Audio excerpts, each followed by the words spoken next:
Hi guys, welcome to my live. Just preparing a few things for you guys. I'm not sure what you're feeling tonight. Maybe a little pop quiz. Maybe just a Q and A. How are you guys doing tonight? I just want to look up a few things that I could show you guys tonight. How's right in the chat? What are you doing in your home or wherever you are? If you can, if you can comment that, I'd be curious to know where are you at. What are you doing? You just chilling, or you is this in the background as you're trying to sleep, or I don't know. I'm curious. And also, let's do that very annoying intro um thing that people do whenever you have to like start a new class. Tell me one weird fact about yourself. I'll go first. Let me think. Damn it. As usual, I come up with nothing. And I'm humiliated in front of the group. So, what is one weird fact? Let me think. Well, I guess I'll tell you guys this. I used to be really obsessed with Irish dancing. Wow. Yeah, that's right. I saw River Dance and I became obsessed. And I had to do Irish dancing because I just thought it was so cool. So, Voxman, hello. You're stretching? Very cool. What are you stretching for? Are you some kind of athlete? Um, Robbie Tucker says, at home chilling. Very cool, Robbie. Same. Rich Regis teacher says Detroit, Michigan, just scrolling. Very cool. So are you new to my channel, Rich? Or probably not if you're coming onto this live, but yeah, I'm curious. Maybe like it just popped up on YouTube or something. And then Bangle Vision says, I love Gilmore Girls. Well, I don't think that's weird because who doesn't love Gilmore Girls? Am I right? But now when I try to rewatch, sometimes the scenes with the grandmother get so annoying to me. I don't like it, but unfortunately, that whole storyline is a prominent feature of Gilmore Girls. What do you think about it, Bangle? Sometimes I just wish it was more just Lorelai and Rory and Luke and everyone else. Adam Sev says hi. Hello, Adam Sev, and what are you doing? And Rich says he has watched 4. Very cool, Rich. So, Sam L. Williams. Hello, Sam. He says, changed my mind about going out to this concert. Tickets were too expensive, and the area the concert is kind of sketchy. Very cool, Sam. I know you're a musician. What kind of concert was this? Hello, Level 8. What's up with you, Level 8? And what are you doing on... I'm not going to say what day it is, because who knows what time zone you could be in. How are you guys doing? So, now let me ask you guys this. What's on your mind as it relates to women? Are you stuck? All right. Are you stuck hovering over the chasm of creepiness? Are you just stumped of like how to ask a girl out? Let's just go through some of the most common problems, okay? Are you just thinking, if I make a move, I'll get thrown in jail? Okay? Are you thinking, what else could you be thinking? She's going to find out how much better she is than me and how, like, I have nothing to offer her. Are you confused why girls aren't acting more sexually aggressive towards you and why they're not basically coming out and telling you they want to have sex with you? Are you noticing some glances from a girl or some, hair fluffing or face touching and you're thinking, is she into me? I know we got one guy on the live tonight. At the very least, I would bet thousands of dollars on is having this exact same question because, like, without fail, this always happens. This girl looked at me. Is she into me? Um, Is there just something like you're fighting with a girl and you're just like, why are women so irrational? I don't get it. What does she want from me? Why can't she be grateful for me? Something like that. Is it I'm in love with a stripper? Was she actually into me, or was she just acting? Is it, how to give the best possible sexual experience to a woman so that you can actually be better than the other guy she's been with? Let me know what's on your minds, what's stumping you, what's irritating you. What about the female gaze you don't understand? What about women just puts a bee in your bonnet? And as you guys know, why do women have this? Why do women think this? I can answer it for you. I'll teach you about the blind spots women have, because I've been studying very intensively with my male gaze coach. Okay. And I actually have another guy who's giving me some perspective as well.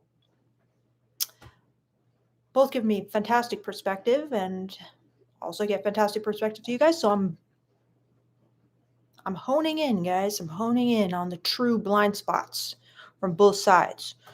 So let's read some of these comments. Bengal Vision says, rewatching it, Rory displays typical fatherlessness. How do you see that, Bengal Vision? Let me know. What's your perspective? Sam L. Williams says, it was a female rock, but the artist is married. I know something is standing in my way, holding me back from getting laid, but I just don't know what that is. Well, Sam L. Williams, what I tell everyone is step one. Looksmaxx so hardcore. Okay? How's the Looksmaxxing going? Have you made any, analysis of your face, improvements to your hair, your facial hair, glasses if you wear any, perhaps like a wig if you're, at all balding, your style, your outfits, like how's that going? Because trust me, if you have bad social skills and you look good, you can get away with a lot. Okay. I'm not saying understanding the female gaze isn't important. However, you're going to get a huge boost no matter where you're at behaviorally if you work on mastering your look. Okay? Now, for example, guys, if I came on here, okay, wearing like a lot of makeup and showing the boobs, you would be affected. Well, it's the same for women, okay? If you come on here looking like a male model, they're like, excuse me? I didn't hear what he said, but all I know is I'm attracted, right? So, yes, there's ways you can mess it up even if you look good, but the better you look, the smoother things are going to go, and the more you're increasing your chances no matter how you act. So, how's that going for all of you guys? Not just Sam Williams. Lovely says, I'm in New Jersey. Thanks for your honesty. Very cool, Lovely. New Jersey. How do you like New Jersey? So, Light says, how do I get a girlfriend? Okay. I'm looking at your picture, but it seems to be a cat, Light. All right. So let me know, what is your stumbling block? All right. Let's just go through a few basics, okay? Step one, have you Looksmaxxed? Answer that, and then we'll get more into it, because if you have, then let's get into some of the behavioral stuff. EV, hello. Hello, EV. C says, I had an American girlfriend, so she knew I lived with. Wow. Okay. Sam says, in the past few months, women have approached me, talked to me in person, invited me to their events, talked me up to their friends, but yet somehow they think I'm unfuckable, undateable, so I don't know. Yeah, okay, so maybe they like how you look because they're approaching you and talking to you, but then something you're doing from there is bothering them. Yeah. Something you're doing is making you seem like a nice guy. It's not making you seem like an alpha Chad Dom. It's not making you seem confident and kind of like in the masculine role from there, probably, is my guess. So they're kind of just looking at you and like, oh, he's attractive, but then they're kind of like, and he's not fulfilling his masculine gender role whatsoever in their eyes. So that's my guess. So, like, give me an example, Sam. Like, are you making the moves? Are you planning the dates? Are you taking them out on dates? Are you giving them compliments? Are you basically, what else could you be doing wrong? Well, like, give me an example because, like, so they ask you out. Can you give me like a more specific example, Sam? Because you said they've approached you. Okay, that's a sign they're attracted, I'd say. I mean, there could be exceptions. Talk to you in person. I mean, that's could be anything. Invited me to their events. That could just be like a friendly thing. Talked me up to their friends. Again, that could just be like a friendly thing. But yeah, I would really work on your look, your style, and taking the role of aggressor, planner, escalator, and make sure you're doing those things. So let me know a little more in detail, Sam, if you want. So then Gearhead said, I missed your live with guests. It's not accessible in your channel. Have you removed it? Yeah, that was just a kind of like a test I was doing. But yeah, I was thinking I could maybe do that.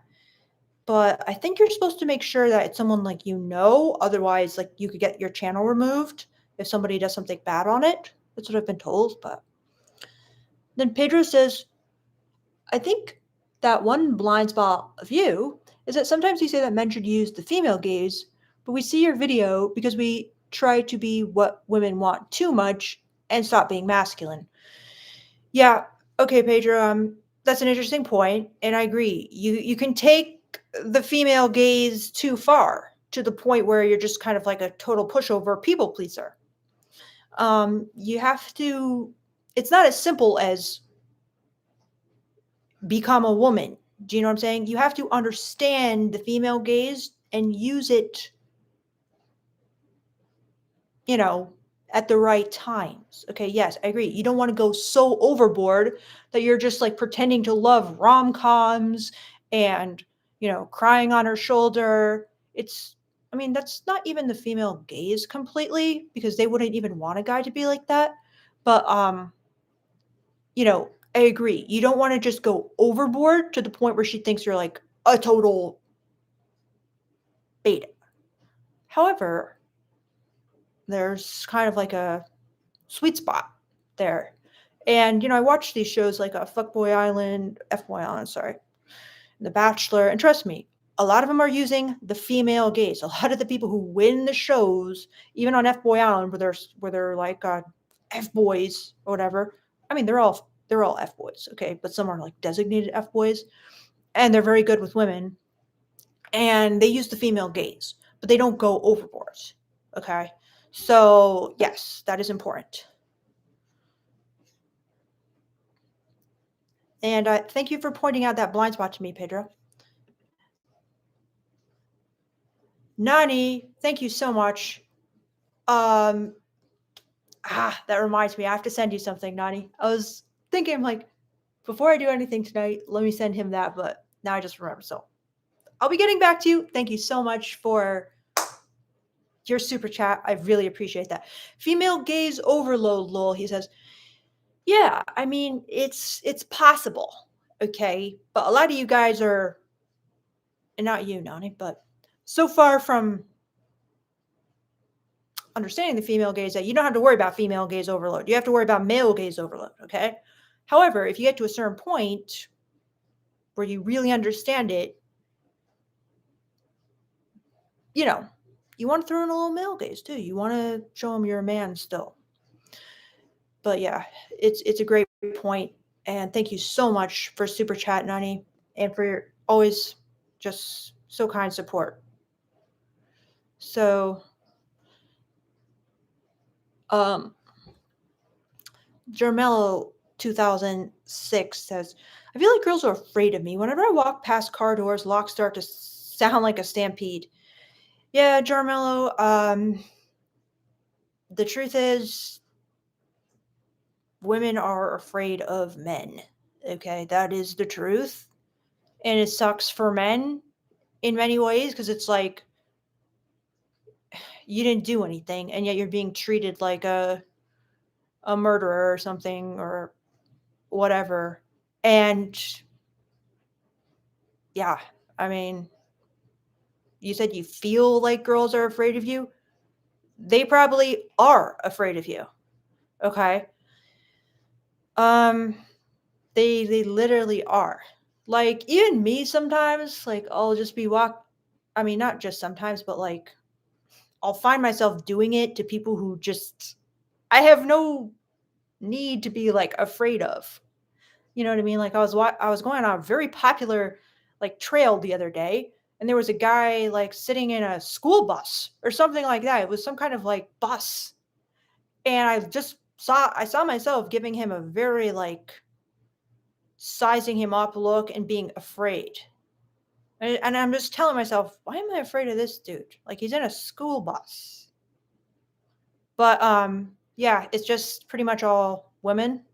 So it sucks. And I just want to make sure nobody's gaslighting you, Jarmella, because the truth is they are afraid of men. Okay. How do you feel about that? I'm curious. Evie says, I need to look smack since I'm currently fat and balding. That said, I actually get more women now and get my women to get more women for me since I stopped caring about looks and focused on behavior. That's awesome, Evie. Yes, I mean, if you really understand your behavior and how to, you have great social skills, you understand the female gaze, you understand women, looks are not going to be that important or at all important if you're really a master. But, for most guys who don't really have those kinds of skills, looks are good.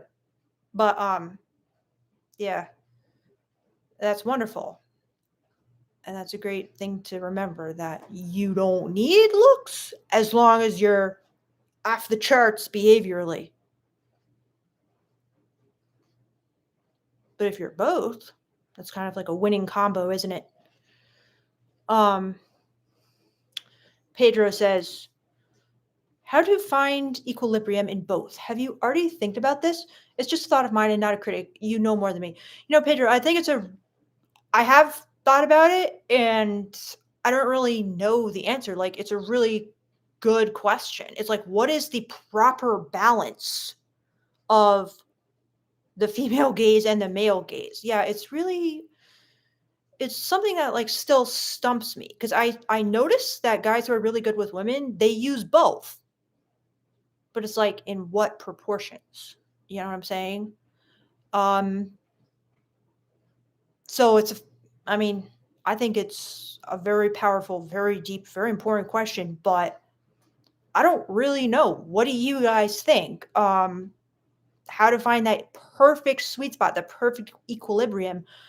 I feel like it's just tools. Like you have to have the tools in your toolbox. You have to know what women want so you know what to offer them, but at the same time you have to get what you want, you know? So, what do you guys think about that? So Francisco C says, "Hey, what's the psychology behind the honey-do list? Is it connected to hypergamy slash always wanting more?" Okay, Francisco. So the honey-do list is like a list of chores that your wife or girlfriend gives you to do around the house, right? So I can tell you what the psychology behind that is, but I'm curious, is it connected to hypergamy?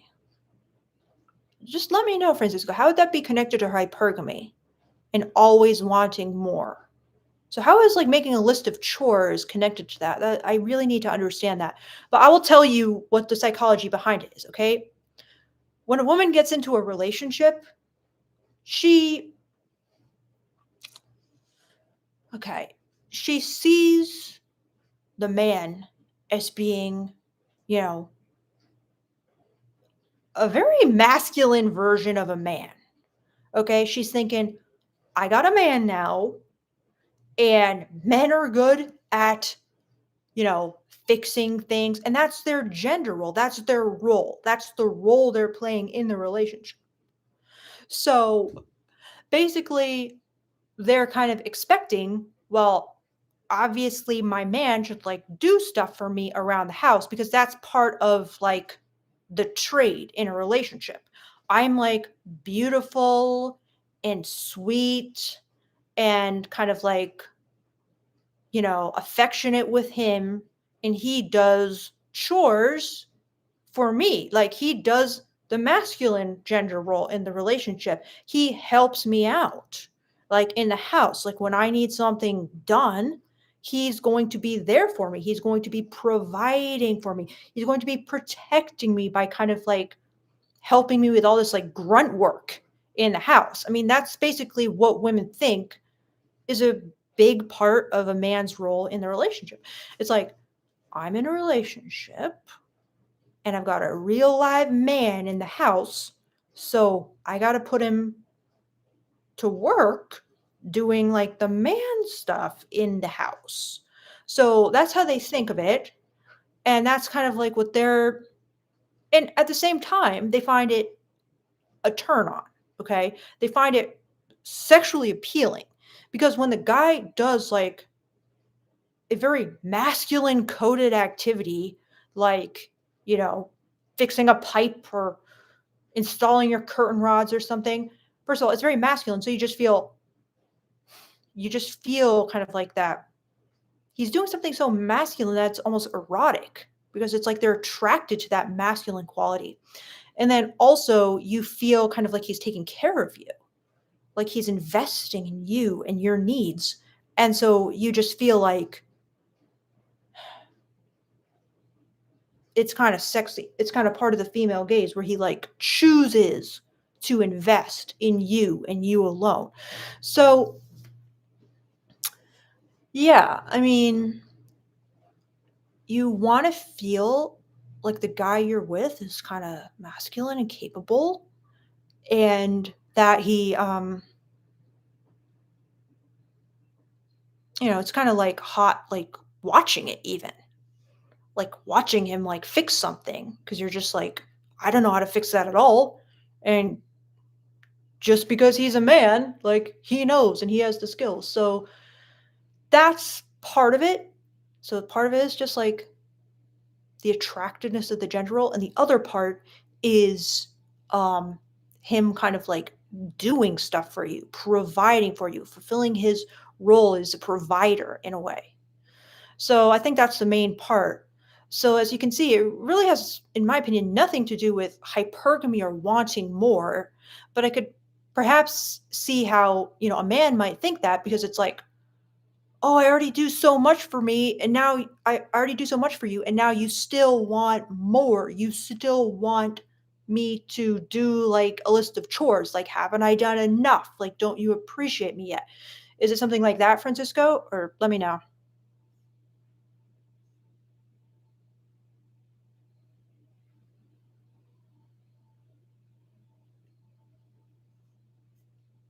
So, Mr. Booyah says, if I can't get over a girl after 3 years, should I give up? Well, Mr. Booyah, you should not be focusing on one girl for 3 years. You need to start trying to date even other people. I would not suggest you give up in the sense of you can try to play the long game, okay? But what that will mean is periodically sending, you know, a text or a link or an article or maybe just like asking, how she is and gauging her level of interest, like staying in. And if she starts kind of opening up to you and being like, oh, I just broke up with my boyfriend or I'm just going through a really hard time, you can try to use that as an opening to make a move, like say, "Oh, like, you're having a hard time? We should get a drink sometime and catch up." Okay, now you have an opening, but this is kind of like I don't know what the exact situation with this girl is. So I'm saying do that in the background. Do that while you are focusing on dating other girls. Okay? Because that's going to make you more attractive to this girl. The fact that you're not, and I'm going to have to truth bomb you, even though no one tipped me to do a truth bomb, but it looks very, very beta to not be able to get a girl after 3 years. So you need to really focus on dating other girls because if she knows that you've had different girlfriends and stuff like that, you will look more attractive to her. Okay? A guy who is not able to get a date for 3 years does not look attractive to a woman. So you want to position yourself in the best possible light for her if you're playing the long game, okay? So you need to be having sex. You need to be dating other women, but in the back of your mind, you can think, I'm going to play the long game with this girl because I know she's like it for me, okay? And you can keep in touch. You can wait to make a move and you can gauge how she is responding or not responding. I mean, if she just never responds and you're just going, hi, hello, hello, question mark, question mark, question mark, hello, good morning, good morning, good morning, good morning, good morning, WYD, question mark, question mark, question mark. And that's like, 5 years of that. And I'm not saying do that for 5 years, but you can kind of get the sense, okay, she wants nothing to do with me. She's not responding. That's the time to move on. However, you should be moving on just so that it makes you look more attractive. You know what I'm saying, Mr. Booyah? So what do you think of that? Johnny says, how do you know if a girl is telling the truth when she says she wants to be friends? But she always answers my texts and we talk more than the surface things. And she chose to sit next to you in class. Well, Johnny, here's the thing, okay? Woman to man, let me level with you, okay? A girl doesn't necessarily know you yet, okay? So in the beginning, she could just be like, well, I don't know him that well. And at this point, I'm not really interested in him because I barely know him. So I don't want to give him the impression that I'm like into him because I haven't even been able to gauge if I'm interested in him yet. Like, as far as I know, he's not my type or something. But in the back of her mind, okay, a lot of girls are open to things developing. You've heard of friends to lovers, a popular romance novel trope, okay? It's the trope of people who are like best friends, and then suddenly one night, the chemistry heats up and they become lovers, okay? So I'm kind of like trying to understand why guys do this, but it's like just because a girl says, I want to be friends now, doesn't mean that there's no potential for you to make a move and things to heat up in the future. I don't know if it's just like, well, in a guy's mind, it's like I'm either attracted to you or not. And so if I say I just want to be friends, there's like no chance I could be attracted. I mean, that doesn't even sound right. So I don't even know. But it doesn't even make sense, in my opinion, that if somebody tells you they want to be friends in the beginning, that it's over, that there's no chance for chemistry to develop. Okay, now for some women, they will just be like, never in a million years would I fuck this guy or whatever, or date this guy. But for a lot of women, they're just saying, let's be friends in the beginning because it's kind of like, I haven't really decided about this guy yet. He hasn't made a move. He hasn't showed me anything. He hasn't created any chemistry for me. So why would we be more than friends? Because see, guys who are good with women, they can create chemistry from a friendship. So in a way, she's kind of waiting for that. And I'm not saying, maybe she's just decided never in a million years, but it's very possible that she's kind of like, let's say there's 3 categories. There's like, I love this guy already. Like, he's so awesome. If he picked me, like, I would be overjoyed. And then there's guys who like, I like, this is like the tier 2, right? I like many things about this guy. This guy has something that I really like. I want to be friends with him, and we'll see if he mans up. Watch my video on the friend zone, okay? We'll see if he kind of like can get into that top tier. And then perhaps there's a bottom tier where the girls are just like, it would take a miracle. It would take a literal miracle for me to like this guy, okay? You're probably in that middle tier, okay, Johnny? So try to create some chemistry, even if she hasn't given you the green light. Yet again, the green light fallacy, talking about how, yes, I want to fuck, you may attempt to fuck. All right, like this is crazy. Like that's what you guys want. That's not how it's going to go. The girl's going to say, yeah, we're friends. And then wait for you to make a move when the mood is right, when you're out late at night together and you're both drunk and you're dancing together and there's a look in your eye and you dance like closely and you give her a compliment like you're looking hot tonight or something like that. And suddenly the feelings are going to start being there, okay? You got to create a moment, create chemistry. Okay? You can't just wait around for her to say, "You may now attempt the seduction. You may now attempt a move. I am open to you trying to grope me." Like, I feel like that's what you guys want, right? No. So, hopefully you understood I was pretending to be a robot there. Anyway, guys, what do you think, Johnny? And what do the rest of you guys think? So, DR says, hello, gorgeous. Thank you, DR. I appreciate that. And hello to you. Level 8 says, what's more important for a woman? Looks, confidence, or social status? Well, you have just named 3 very important qualities. Looks.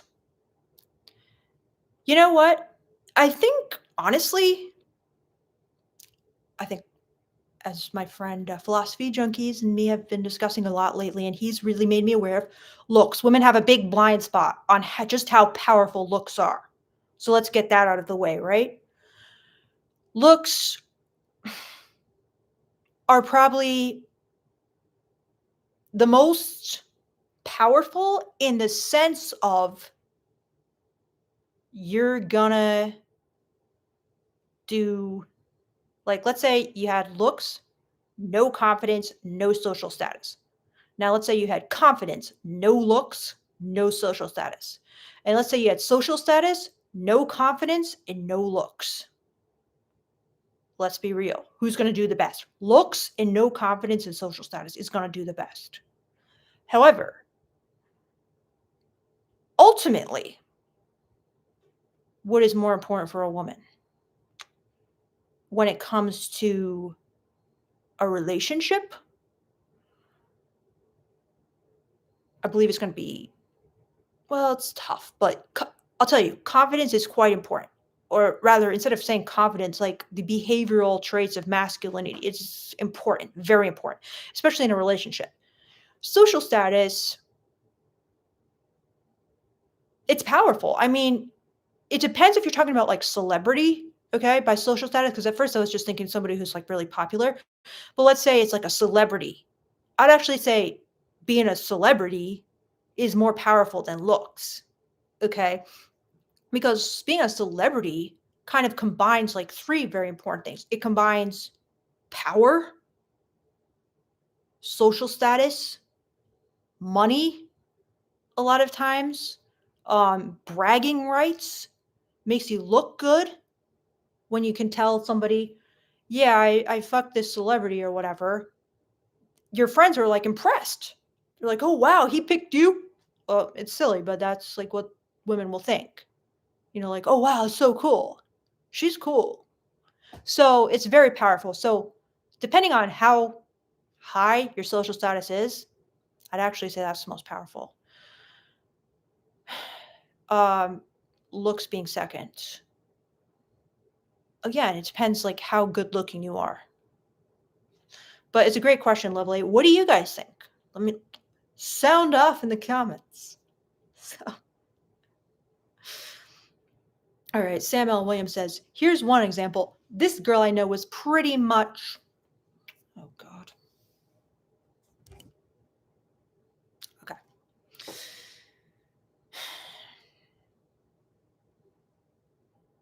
All right, Samuel Williams says, here's one example. This girl I know was pretty much boasting about me in front of her friends, engaging in touch.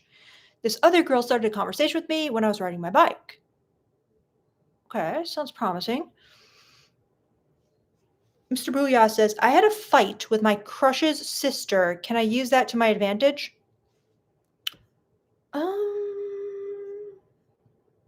do you expect to do that? Like, is she close with her sister?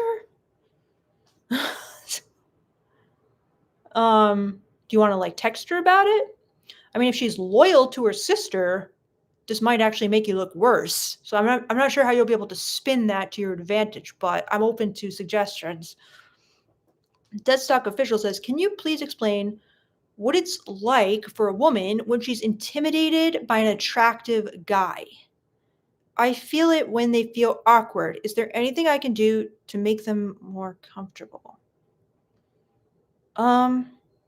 Well, if you're really like this attractive, she's not going to be intimidated by you. She might be acting awkward, but that would be a sign of attraction. So it would be a good thing. But let's just say, okay, you're so attractive that she's like really, really shy.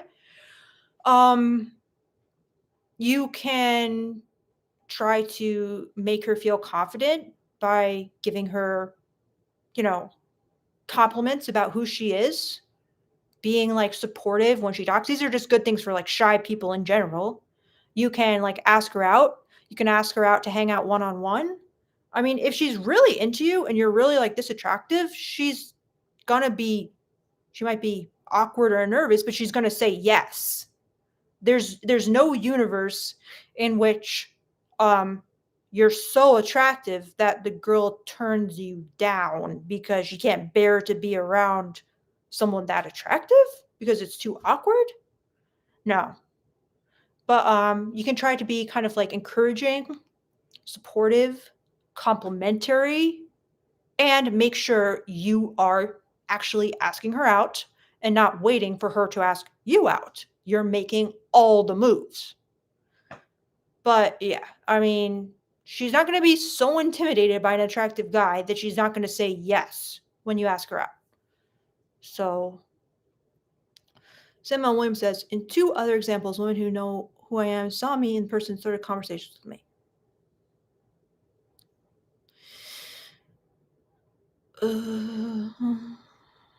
Mr. Booyah says, just want to flex looks and confidence. And how do you expect to do that, Mr. Booyah?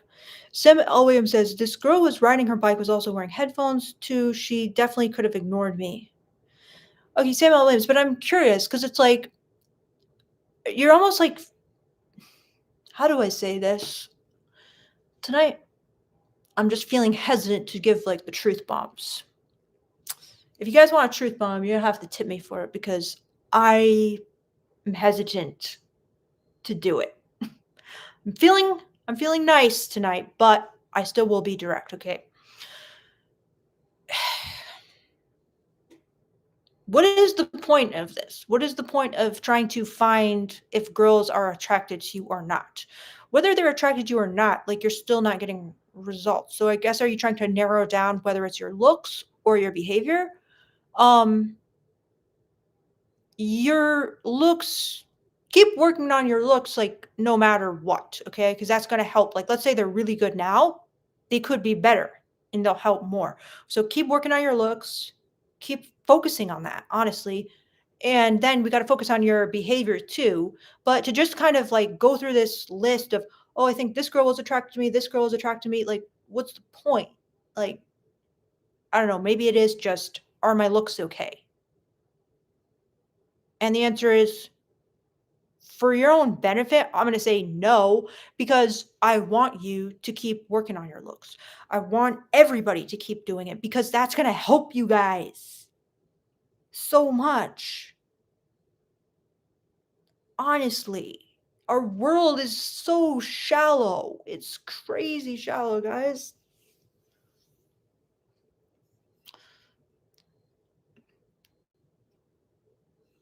Uh, Nani tipped me and he says, no, we want the truth bombs.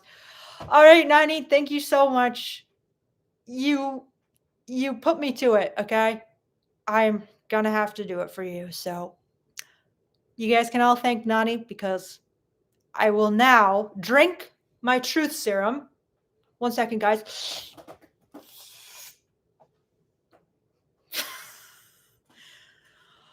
Oh, it burns. Oh, it burns. Okay. I have to tell the truth from now on. All right, let's go. And thank you so much, Nani too. Sorry, Nani with 2 little marks for the super chat. Okay. Let's go on. Pedro says, how is the best way to understand the female gaze? Romantic books, listening to you and similar women through experience, and how much time does it take? How much time it takes for beta to become an alpha in attitude? Okay, how is the best way to understand the female gaze? Honestly, Pedro, I do think the best way is reading romance novels because it's very obvious.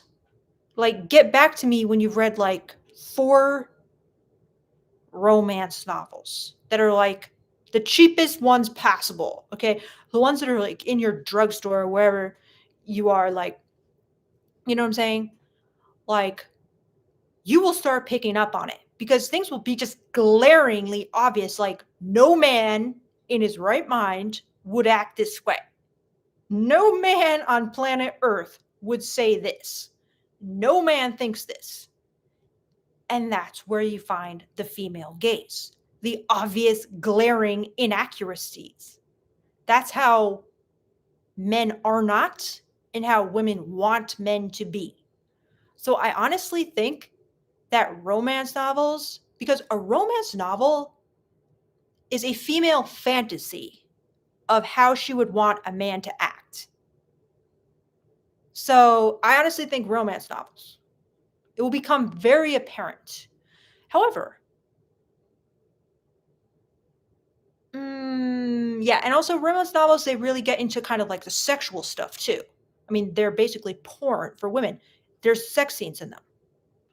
So, it will be better than like a rom-com movie, which is a little watered down. You can still, once you kind of like mastered it from the romance novels, you can start seeing it in rom-coms too. Like, ask women like what the women in your life, what their favorite movies are, and watch them. Because, like, for example, last night there's this movie called Old Dads, I guess is on Netflix, and it's with Bill Burr or whatever I think his name is, this comedian. And it's kind of about like the male gaze. And when I watched the trailer with my boyfriend, I thought, this is the worst looking movie ever. But then he just put it on and I started watching it. And I'm like, I am learning so much because it's exactly the movies and books that you would never in a million years read or watch because they're so like not for you, that are going to contain the most wisdom. Like when I watch this movie, Old Dads, I'm like, this explains it. This explains men. But like, I would never want to watch this because it's so annoying. But I'm so glad I did. So yes, that's the answer to your first question. Another tip, which I give you guys a lot on my channel, is go on fetlife.com and read women's profiles and their writings. Because That will give you an even deeper level of the female gaze, which are women's kinks, women's fantasies. Okay. So that can uplevel you as well. Next, how much time does it take for a beta to become an alpha in attitude?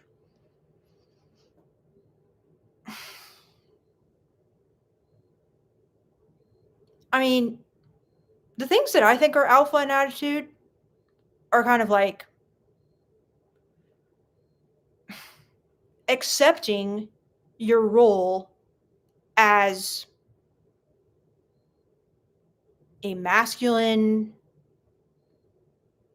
figure, I guess, in her life. And a lot of guys, they have a lot of resistance to that role, okay, and for good reason. However, how long that's going to take you to do,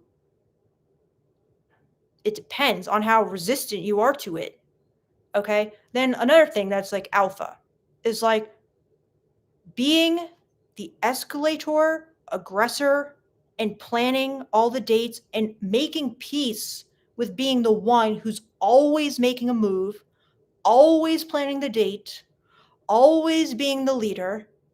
Okay. A lot of guys have a lot of resistance to that.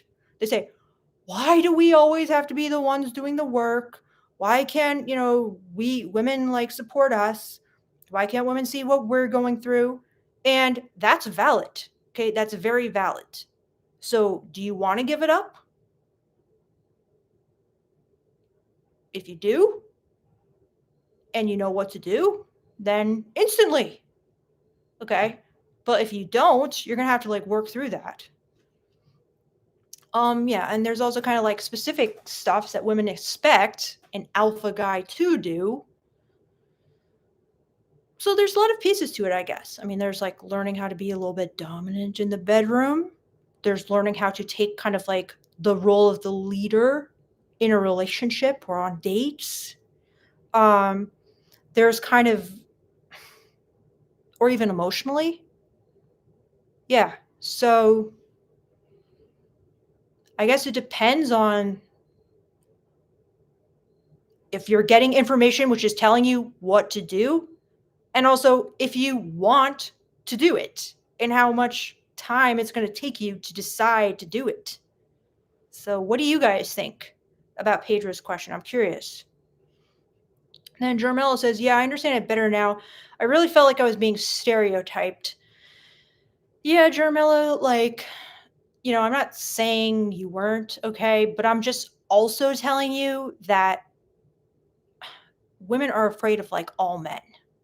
Okay. They're looking at men, whoever the man is, on the street and basically having kind of like this primal subconscious fear that that guy could like kidnap them, rape them, murder them, um, just be like sexually violent with them. So it's not just you, it's like a subconscious fear women have when they look at basically any man. So I don't know. Some people might get it more than others, but yeah.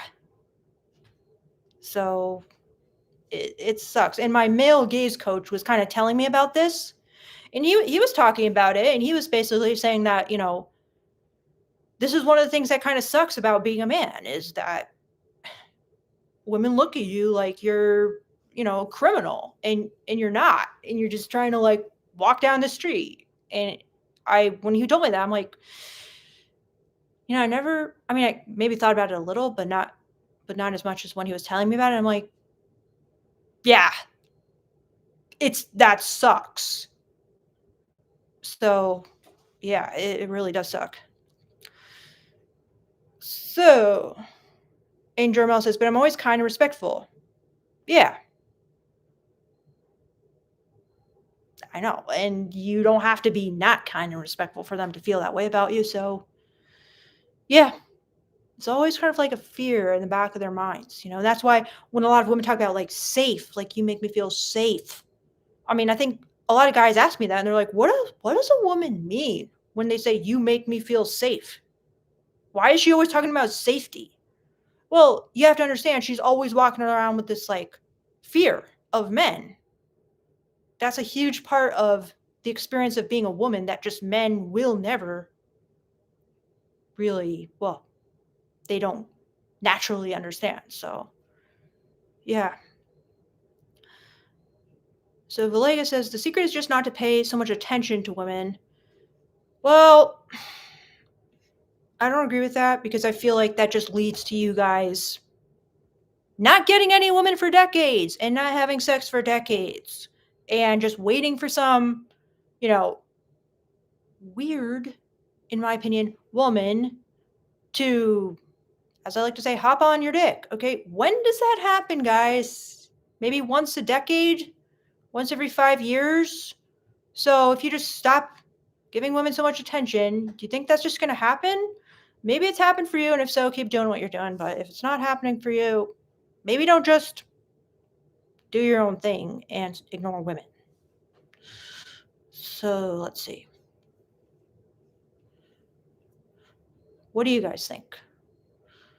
So Samuel Williams says, I think growing a beard is the move for Looksmaxxing. I just saw a taken girl in person and her boyfriend had a thick ass beard. If it's too itchy for a guy, it might be worth it for him to tough it out.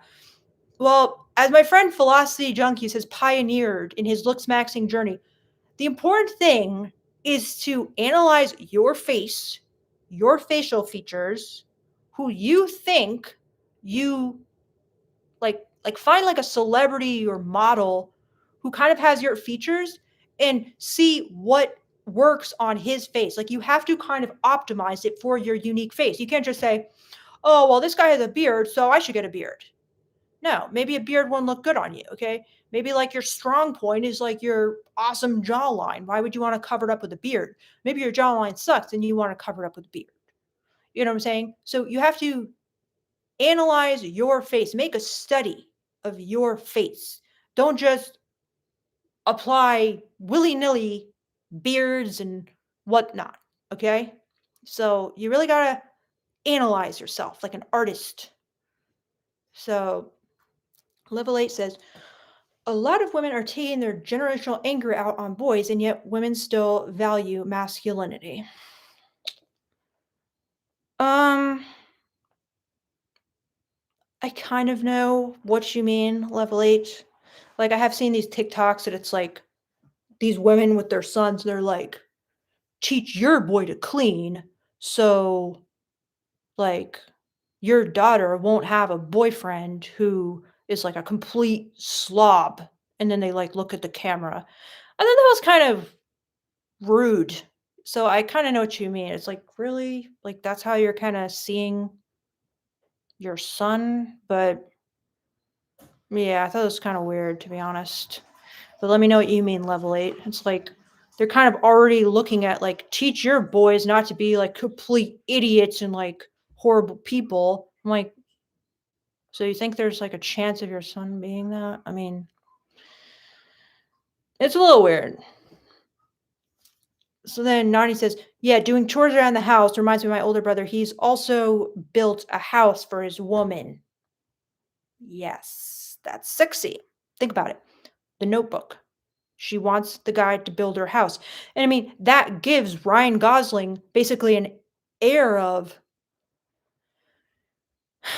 masculinity, of being kind of like that ultimate alpha provider who's kind of like almost if we're in a survival scenario, this guy is going to find shelter for you. This guy is going to do what it takes to like help you survive. So it's kind of primally erotic in that way because it's like this guy is the alpha because he has the skills to provide shelter. And this is something I've been learning from my male gaze coach and my other male gaze coach, but I don't. He's not actually technically my male gaze coach, but he's been telling me a lot. And it's like I really think this is a huge blind spot, a massive blind spot of women. Okay, they don't understand this pressure you guys have for something like this, which is like the pressure to keep it together and to make sure she survives in this, apocalyptic hypothetical situation, but it's like women find that attractive. They're just like, "Oh, yeah, it's so fucking sexy," like, thinking of this kinda, like, warrior man who's, like, bringing me food and building a house for me and making a fire, and, if our windows fix, he's, like, out there in the wind and the snow and, like, fixing the windows, like, if our windows break, I mean. But it's like, they don't really understand what pressure that puts on you guys to actually keep her alive, okay? Hold it together. And so they really don't understand that that's kind of like, yeah, just creating this constant sense of like pressure, which causes like a lot of issues in relationships, in my opinion. But what do you guys think? So then Druv S says, how many times do you bang every day? Is it safe to bang all day? Yes, it is safe to bang all day. Okay. I mean, if you don't have anything to do, it's safe. People try to criminalize or demonize people with high sex drives, but even sexual psychologists say there is no unsafe amount of sex to have, and there is no like pathological level of having a sex drive. Like, if you wanted to have sex like 10 times a day, that doesn't mean like you're mentally ill. You know what I'm saying? There's people have a spectrum of sex drive. Some people want to have sex 10 times a day, and some people want to have sex like never. Okay, so yeah, it's completely normal. So yeah. So Evie says, Victoria, I have a super deep voice. Many women have told me they get shivers whenever I speak to them, especially if I'm being angry or drowsy. Do you know what they mean when they say that? Yeah, okay. Like, um, if you have a deep voice, it's sexy, okay? Because it can be sexy. You guys don't have to like pretend to have deep voices, but it comes off as very almost like masculine predator. Okay. I think it's like a sign of high testosterone or something, but it kind of gives off like a almost scary, thrilling, masculine vibe because, only men really have that deep of a voice.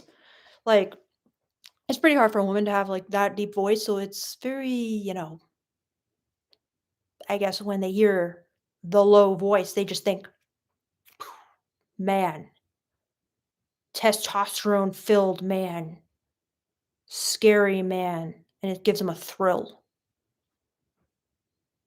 So yeah. Mr. Rio says, I have a different girlfriend and she knows I never spoke to her only once. I'm confused. Elixir says, if your girlfriend is turned on by you dating other women, can she help in any way when meeting them? Like, so they know it's consensual from the start. I get the feeling it might look presumptuous though. Okay, so your girlfriend's like a cut queen and or you guys are just poly and she wants you to date other women. Can she help? I mean, yeah, I guess she could like I mean, where are you meeting them? Okay, like let's say you're at a bar together or something, and you start talking to this other girl together, and your girlfriend, I mean, she could help in the sense that she could just kind of butter up this girl that you're both talking to, and be like, "Oh my gosh, you're so beautiful! Like, I love what you're wearing." Give all the compliments that the way women do, make them feel comfortable. Um, And then she could be like, "Oh, we're actually poly. He really likes you. Yeah, he thinks you're like beautiful. He told me." I mean, stuff like that would help, but I don't see why I would look presumptuous if she's like open about it. So then Mr. Booyah says, I saw her today. She is a loner and hardly ever leaves her house, but I used to live there with her uncle. Okay. Remind me of what this is about, Mr. Booyah. Francisco sees it. It's like women subconsciously want a relationship. A relationship means basically they want an employee. How is that a win for a guy, or how can it be a win for a guy? Yeah, and that's exactly how women feel about what men want, is they want, an employee, but, that's kinda what relationships are, they're a bit transactional, okay? The woman wants you to provide something for her, and you want the woman to provide something for you. So, in a sense, you're each other's employees, so hopefully it's a win-win, 'cause you both feel like you're getting more out of it than you're putting in. Like a person feels, the work they're doing is worth the money they're getting at a job. But yeah, what do you guys think? So, but I mean, I don't know if you've ever had a girlfriend, Francisco, but there's a lot of good things about having a girlfriend. So, yeah. But yeah, you're going to have to do some things that she wants in the relationship. Like, she has to get something out of the relationship too. So, it's not gonna be the same stuff you want out of the relationship. Like, she's not gonna be like, "Oh, can I please squeeze your peck? It makes me feel so amazing when I, like, squeeze your peck. May I please, like, kiss your pecs? May I please look at your glutes and touch them?" Because, that's all I want out of this relationship, just squeezing your glutes and kissing your pecs. Like, how ridiculous is that? Okay. That's not what most women want out of a relationship. However, if it was a man and he could just have free use of a woman's pecs and glutes, he would probably be like, "Oh, I'm fucking on cloud nine. This is an incredible relationship." All right. But see, women want other things from a relationship. They want emotional support. They want someone who's kind of like investing in them, giving them attention, affection, who is, providing for them. These are things that women find like sexy. These are reasons why women are like motivated to get in a relationship. So if you want to view that as being her employee, it's work. So I get it, but it's fair too. And it's like you bring your terms to the table and she brings her terms to the table. Unfortunately, it's not out in the open like on a negotiating table or something, but that is kind of what's happening. And a lot of men, they just kind of assume almost like she'll fall into your, well, I don't know, maybe they don't. Maybe they actually assume they'll have to fall into her frame. But you both should be getting your needs met. So yeah, it should be a win-win. Hey, Spencer is the name. Thank you so much for your super chat. Um, I appreciate that so much. Now, is this Robert slash Spencer, or is this a different Spencer? Um, so your question is, can it be attractive if a man is naturally more feminine and non-confrontational and gentle on the inside slash sensitive? Okay, it's a great question. So this is a tough one, Spencer's the name, because it can be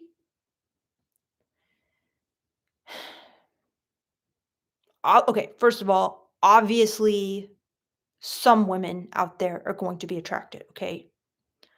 But are a lot of women going to be attracted to a man who is naturally more feminine, non-confrontational, gentle on the inside and sensitive? Well, Spencer's name, it just depends on how extreme it is, okay? Because honestly, it will be more difficult. Okay, these are good qualities, but unless you kind of develop the ability to be confrontational, the ability to be masculine, and the ability to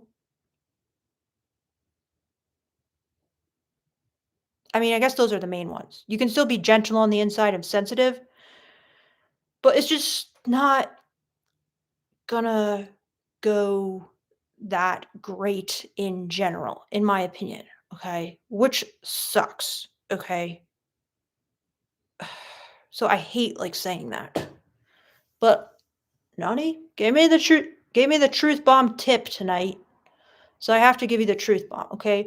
Like I've just seen too many guys who are like this, like more feminine, non-confrontational, gentle on the inside, and sensitive. They're fucking amazing people and they get no women. However, all right, here's something you can do. Spencer is the name, okay? And this is something I talked about with my friend Philosophy Junkie, so I'm going to give him credit for this. Well, he does get credit for this, okay? But he came up with this concept called buying your freedom, okay? If you can look smacks to the point where you look so good that a woman just doesn't care if you're more feminine, non-confrontational, gentle on the inside, and sensitive, you can, in a sense, buy your freedom, okay? Because they're going to be so happy to be with somebody who looks so good, they're going to overlook the fact that you don't have stereotypically masculine behavior. So, also, like, let's say you got like really rich, that could buy your freedom as well. Let's say you got famous, that could buy your freedom as well. Like, I just saw, Tim Burton, I believe, is dating Monica Bellucci. And I saw this video of him and he's like acting like very, very nerdy. Okay. But he's a celebrity and he seemed very, very gentle and kind of the behaviors he was displaying. It wasn't at all like her last husband who I looked at and I'm like, oh my God, this guy looks like a serial killer, basically. Um, so yeah, you could perhaps buy your freedom that way, but you know, it's rough for guys who are naturally more feminine, non-confrontational, and gentle on the inside. If they don't kind of step up and develop some of the masculine abilities, it can be really, really hard for them. Okay. I'm not saying it's impossible to find somebody. It's going to be harder. It's going to be more rare. It's not going to be easy. So, what do you think of my suggestion, Spencer, is the name about buying your freedom?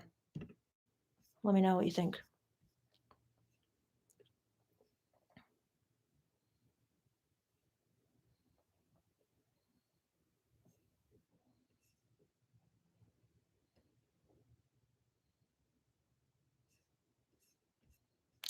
All right.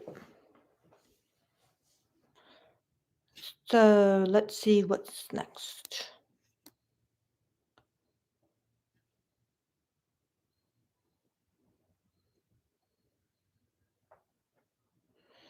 Um, Hello, the big sign. Samuel Williams says there's two types of friend zone, a plain and simple rejection. I'm not attracted to you at all. I only see you as a friend. And the other type is I don't know how I feel about you yet. So let's start out as friends.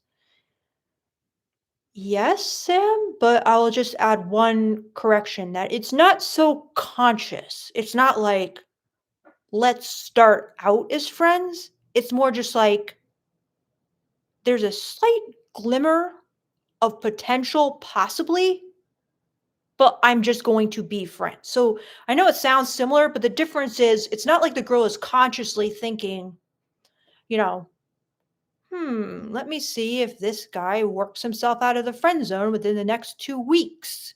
It's more just she sees there's something about this guy I'm mildly attracted to, and that's subconscious. And then if you created chemistry, made a move, she would be able to entertain it and consider it. Okay. So I know it's subtle, but I just feel like the way you phrased it is almost like it's a no and it's let's start out as friends. The let's start out is just too like Do you know what I mean? So, but yeah, pretty close. So Smartwater says, "What to do on a date if me and the girl doesn't drink?" I went on tons of dates as a non-drinker, Smartwater. Now, it can be kind of tricky because the instinct can be, "Oh, so we don't drink. Let's meet at like a coffee shop or let's meet in the park or let's meet, at a museum." Okay, the problem with that is that it's not dark, okay? And there's no possibility for much sexual chemistry to be developed. Like, it's possible, yes, but it's difficult, okay? In broad daylight, in a coffee shop, in business casual attire, like straight from work or whatever. I mean, it's very, very difficult. So even though you don't drink, so it's like, what are we gonna do at night? Because like we both don't drink. Still go to a bar. Go to a bar that serves non-alcoholic drinks because it's more the lighting, the ambiance, the way it's set up is going to create a romantic atmosphere. So mocktails are fun. They're cool. They taste really good. So go somewhere with some mocktails. Okay. But make sure you got that dark romantic atmosphere. Trust me, I tried to date just, and it's really hard. It's just like you just feel like friends. Okay, it's hard to make a move on someone in like broad daylight. It's much easier when the lighting is dim and there's candlelight. Any other people are drinking alcohol if you're not, and there's music. So try that. Stucco Superstars, thank you so much for your super chat. He says, social media after a breakup. Should I post motivational updates of my life improving to win her back? What makes a woman want you back scenarios? I feel like a woman is going to see through this motivational updates of your life improving. It's almost like, show me, don't tell me. Do you know what I'm saying? Honestly, I think you don't want to do this in too obvious a manner, but if you can almost imply like you're dating someone new, you're going out, you're,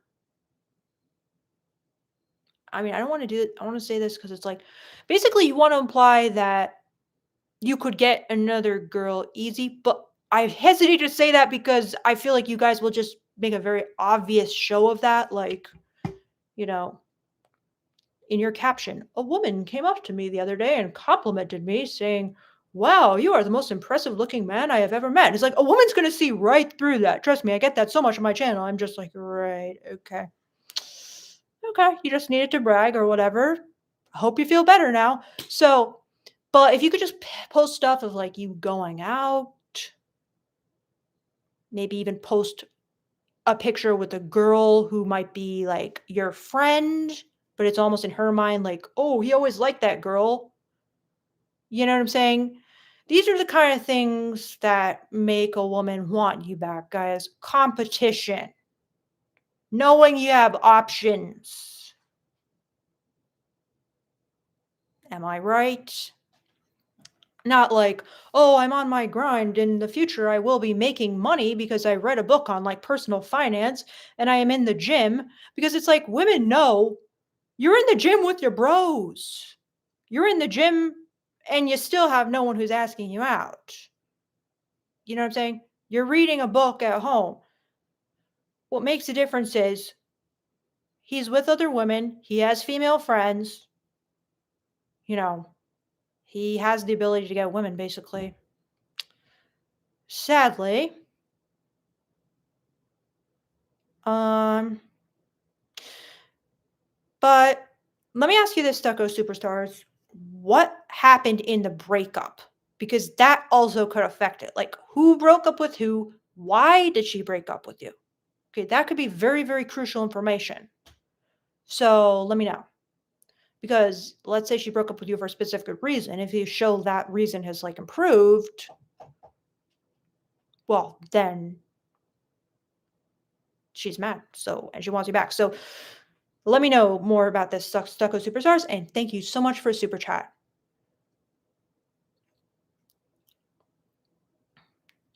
Bombast 98 says, this girl works hard for the brothers for real. Thanks, Bombast. Nani with the robot emojis. I hope you enjoyed my robot impression. Anthony Nelson says, tips on starting a channel. You know, Anthony, okay, I'll give you my tips. As you guys know, I haven't posted it on my real channel in a very long time, but I'll tell you good stuff that worked for me. Okay, number one, every single time I made a video, I just asked myself, I just closed my eyes and I meditated basically for a second. I'm like, what would give my viewers the most value I can think of right now? Like, if I wanted them to know one thing, the most important thing, what would that be? Okay, create value. Like, that's what I was kind of always telling myself. I'm like, what is the most valuable thing I could say? That's what I'm going to write a video on. Okay, next tip, clickbait, guys. I think I have somewhat of a talent for clickbait, okay? I apologize for flattering myself, okay? But I'm very dramatic when I want to be. All right. So give them like sometimes when my boyfriend he'll try to write clickbait. I'm like, where's the drama in that? Okay. He'll just be like, one good way to, do this. I'm like, one good way? No, no, no. The best, the most powerful way on planet Earth to make someone do this. Okay. You got to dramatize it. All right. That's tip number 2. Tip number 3, just make a lot of videos. I mean, that's the advice like everybody gives, okay? You just make a lot of BS videos. Like if you guys go back to the beginning of my channel, I was not making videos about this. I was making videos about random stuff, my thoughts on life, stuff I bought, my negative thoughts, social anxiety, pole dancing, like all kinds of stuff. And then just like they always say, without my knowledge, some people into semen retention picked up my video and I started getting all these comments about semen retention. I'm laughing. I'm like, what the hell? Okay, the algorithm started like picking that up. And soon I had a viral video with like 1.5 million views. So, yeah, you got to just make videos and then let the audience choose what they want you to say more about. That's pretty much my only tips. But yeah, great question, Anthony Nelson. Thanks. And then Spencer is the name. Thank you so much again, Spencer. He says, I have trouble with my mindset and confidence with hot women my age, 22. I usually attract older or not hot. Okay, Spencer is the name. I am going to give you the advice that Beardo, my boyfriend, gave. And I think the more I think about it, the more I'm like, this is so powerful. Okay. Here's the problem, Spencer's the name. You just said you usually attract older or not hot. So you are attracting women, but you don't want these women. Well, that's very, very stupid. Okay. And I hate to insult you because you just gave me such a wonderful super chat, but I have to give you a truth bomb, Spencer, for your own good. Okay. Now I have to like really get into. You have opportunities. What does it matter to you if the woman is older? Is it just because you're afraid of what your friends will think? Okay. Not hot. Are you attracted to women or not? Okay. Does a woman have to be hot for you to get hard? Because a lot of people with powerful sex drives do not really need that much to get going. So it doesn't really matter if she is so hot or not. Women in general are pretty beautiful, whether or not they're stereotypically hot, okay? They've got beautiful bodies, they've got beautiful breasts, they've got beautiful butts, whatever you're into. They've oftentimes got very beautiful faces, they've got beautiful hair. They don't have to look like an OnlyFans model or whoever you think is hot to be attractive. Do you want to have sex or not? Because the longer you go without having sex, without getting experience with women, without getting dates, the more feminine you will become because you don't have any experience with women and you don't know how women want you to act. You have zero experience. Okay. And then how do you expect to go up to a girl who is super hot and young, in your age, when you have zero experience? You have zero knowledge of what they want. You have zero sexual experience because the opportunities you are getting, you're not taking. So, what do you expect? That like some supermodel comes along and from nowhere, you just have the confidence of a guy who does have options. I mean, options, having experience is what makes you confident. There's kind of like no way around it. Like you can't really fake it. Okay? Like for so long, I read all these dating books for women and I tried to just act really confident. Okay? But then as soon as I became a stripper and I started getting thousands of guys coming in and out like per night, getting thousands of compliments per night, getting tons of experience talking to guys with different guys, flirting with guys, hitting on guys. Like I became effortlessly confident. And people recognized it and people saw it. And the way people reacted to me was just very different because I wasn't pretending that I had options. I wasn't trying to be confident. I was confident because I knew I had options. So, why are you rejecting the options you do have? And why are you putting down women who are older and not hot? I mean, this is a very, very bad mentality for dating women in general.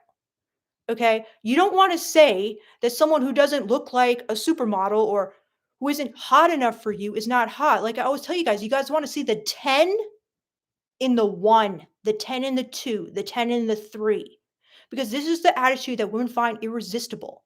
Okay. If you have sex with a woman and she's not up to your standards or whatever, and you let her know that she's not hot enough for you, she will despise you for life. I guarantee you that.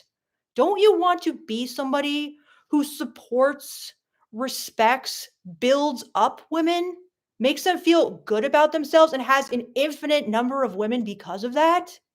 Because they actually all right, let's see what your next super chat is before I just really let loose on you, Spencer, because let's see what you're saying. Okay. LMAO, don't assume that I have kind of a lot of experience, not to brag. Oh, Spencer. I really do appreciate the super chat, so I am feeling torn because I want to go easy with you, but I'm also sworn to give you a truth bomb. So I feel like I have to give my truth bomb even though I don't believe you, Spencer. Okay? Because like you already messaged me saying that you act feminine, you're not confident, you're sensitive, you're gentle.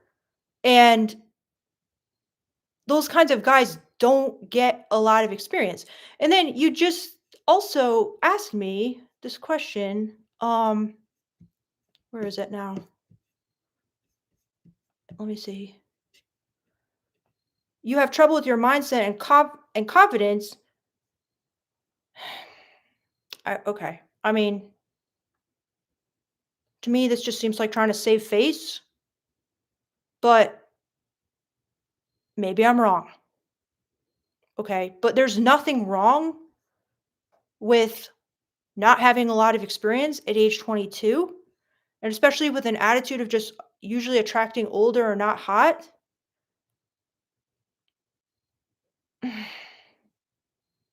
All right. Maybe I'm wrong. Maybe I'm wrong.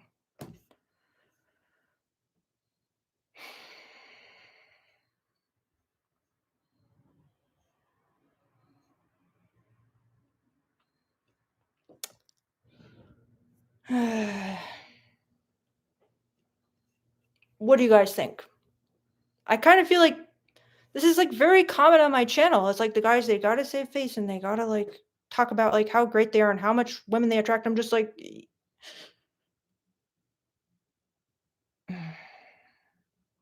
I'm not sure. But what do you think about what I said, Spencer is the name? What do you think about not putting down women who are older and not hot enough for your standards? I mean, to me, it just sounds insecure. It sounds like I'm more interested in getting the validation from my peers and impressing my peers than getting experience, building up my experience, having sex. What? Do you like sex or not? And why do you need somebody to be like all done up to have sex with them? Because I don't. Why do you?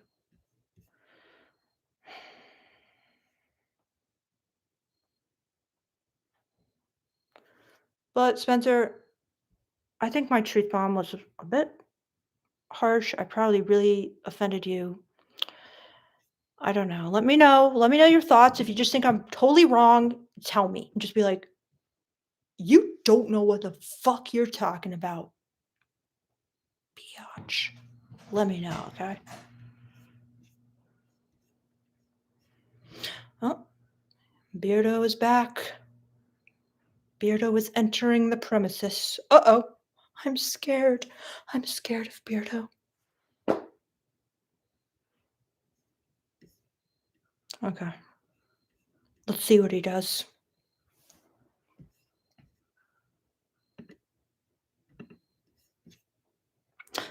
Okay, Spencer's name gave me another super chat. This guy is... I don't deserve this Spencer's name. Not after what I just said to you, but thank you so much. He goes, it's hard to explain in a super chat the complexity of what I mean. I'm not really putting these women down. There are options to me still, but I'm wondering why the hot ones don't give me as much attention. Okay, Spencer is the name. Why would they need to give you attention? You're still assuming that hot women are going to be like begging you to have sex with them. They don't need your attention. They already get a lot of attention. Guys are coming to them. Guys are pursuing that. So why do they need to pursue you? They don't. So I'm confused. Let me know if there's still more complexity. And I thank you so much for your super chat and for not getting mad at me for the, what I said. So, hello, Beardo. You delivering truth bombs? Yeah, maybe you should come and join. All right. Oh, guys, we got a special guest. It's my boyfriend. He's coming in. Okay.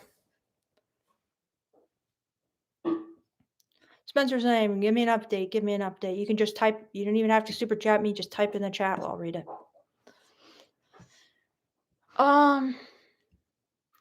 Let's see. Let's see.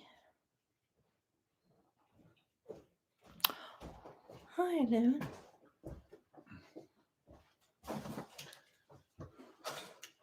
Oh, David, watch out! It's my oil painting. Okay, sorry. It's not dried yet. Sorry, I'm sorry. What can I say? My oil painting. What? Alright. Okay, here. Boyfriend's back and there's gonna be truth bombs. Yeah, I've been sworn to truth bomb status. So.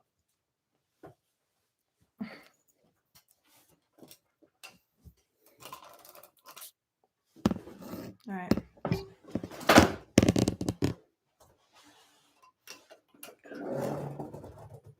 Okay. All right. Let's get some super chats going for this lady, huh? They've been giving me a lot of super chats. Good. What's the minimum? Is it 99 cents or is it $1 or $2? Okay. Who's Nani? One of my greatest supporters on this channel. Okay. Thank you, Nani, for being one of Victoria's greatest supporters. So he says, a new question? New question. He says, I mess with a woman that's 47. She doesn't have a body or a 10 to the male gaze. I love how he said that, to the male gaze. Wonderful. But she turns me on, and a coworker that gives me long hugs. Oh, this is the same person? And a coworker that gives me a long hug. And she's a mother of 3, but she's hot to me. This is not even a question. It's a statement of education for everyone on this chat. Super statement. Super statement. Super chat statement. Dude, what do you have to say about this? What? Why do men, dude? Why?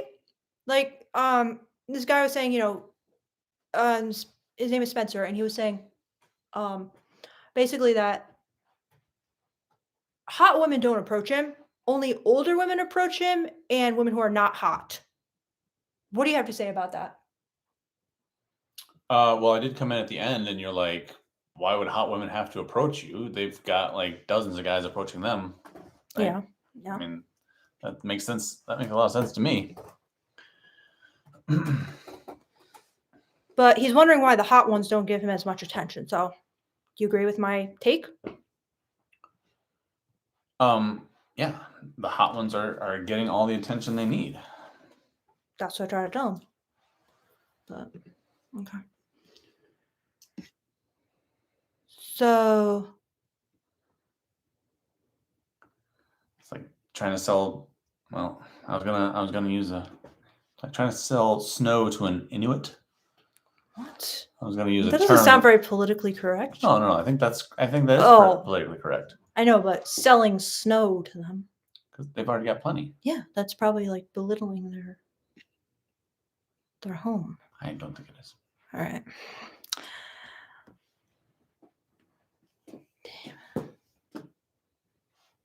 If you guys act like this guy, if you guys want a lot of attention from your girlfriend. So, Victoria. Okay. You recently gave a gentleman homework. Okay. To go out and make out with somebody. Like, I'm sorry, but is it really that bad having sex with a non-10? Like, this is absurd. Like, girls have sex with non-10s like all the time. Like, is it really that bad? Yeah. It's bad? No. I'm agreeing with you. I'm agreeing with you. Absolutely. I mean, it's just like, it's like saying, oh, I'm never going to play football unless I can play for the Bears or an NFL team, right? Like, well, I mean, if you are NFL caliber and you're playing in the NFL, okay, like don't play for a non-NFL team. But if you're not there yet, maybe you should consider, playing on a practice squad or whatever, or playing in college or high school or whatever it is, like get out there on the field, Yeah. But can I just say one thing? It's like,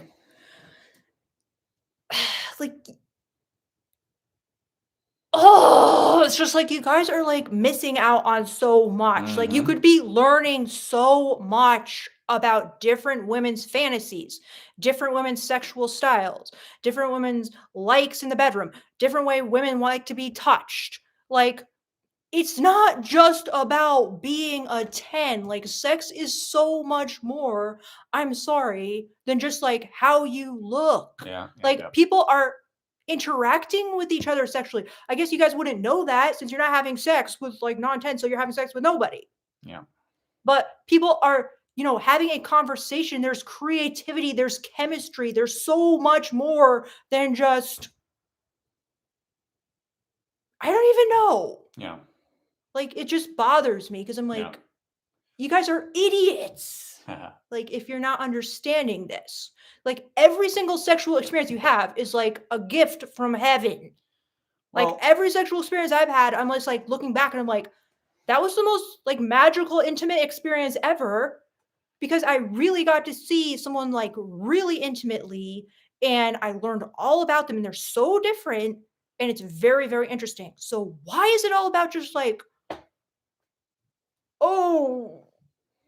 when I showed a picture to my friends, they might think Yeah. She's a 7.5. So I don't think they're idiots exactly. This is like a salient point for me because early in my life, I passed on a lot of experiences because it's so like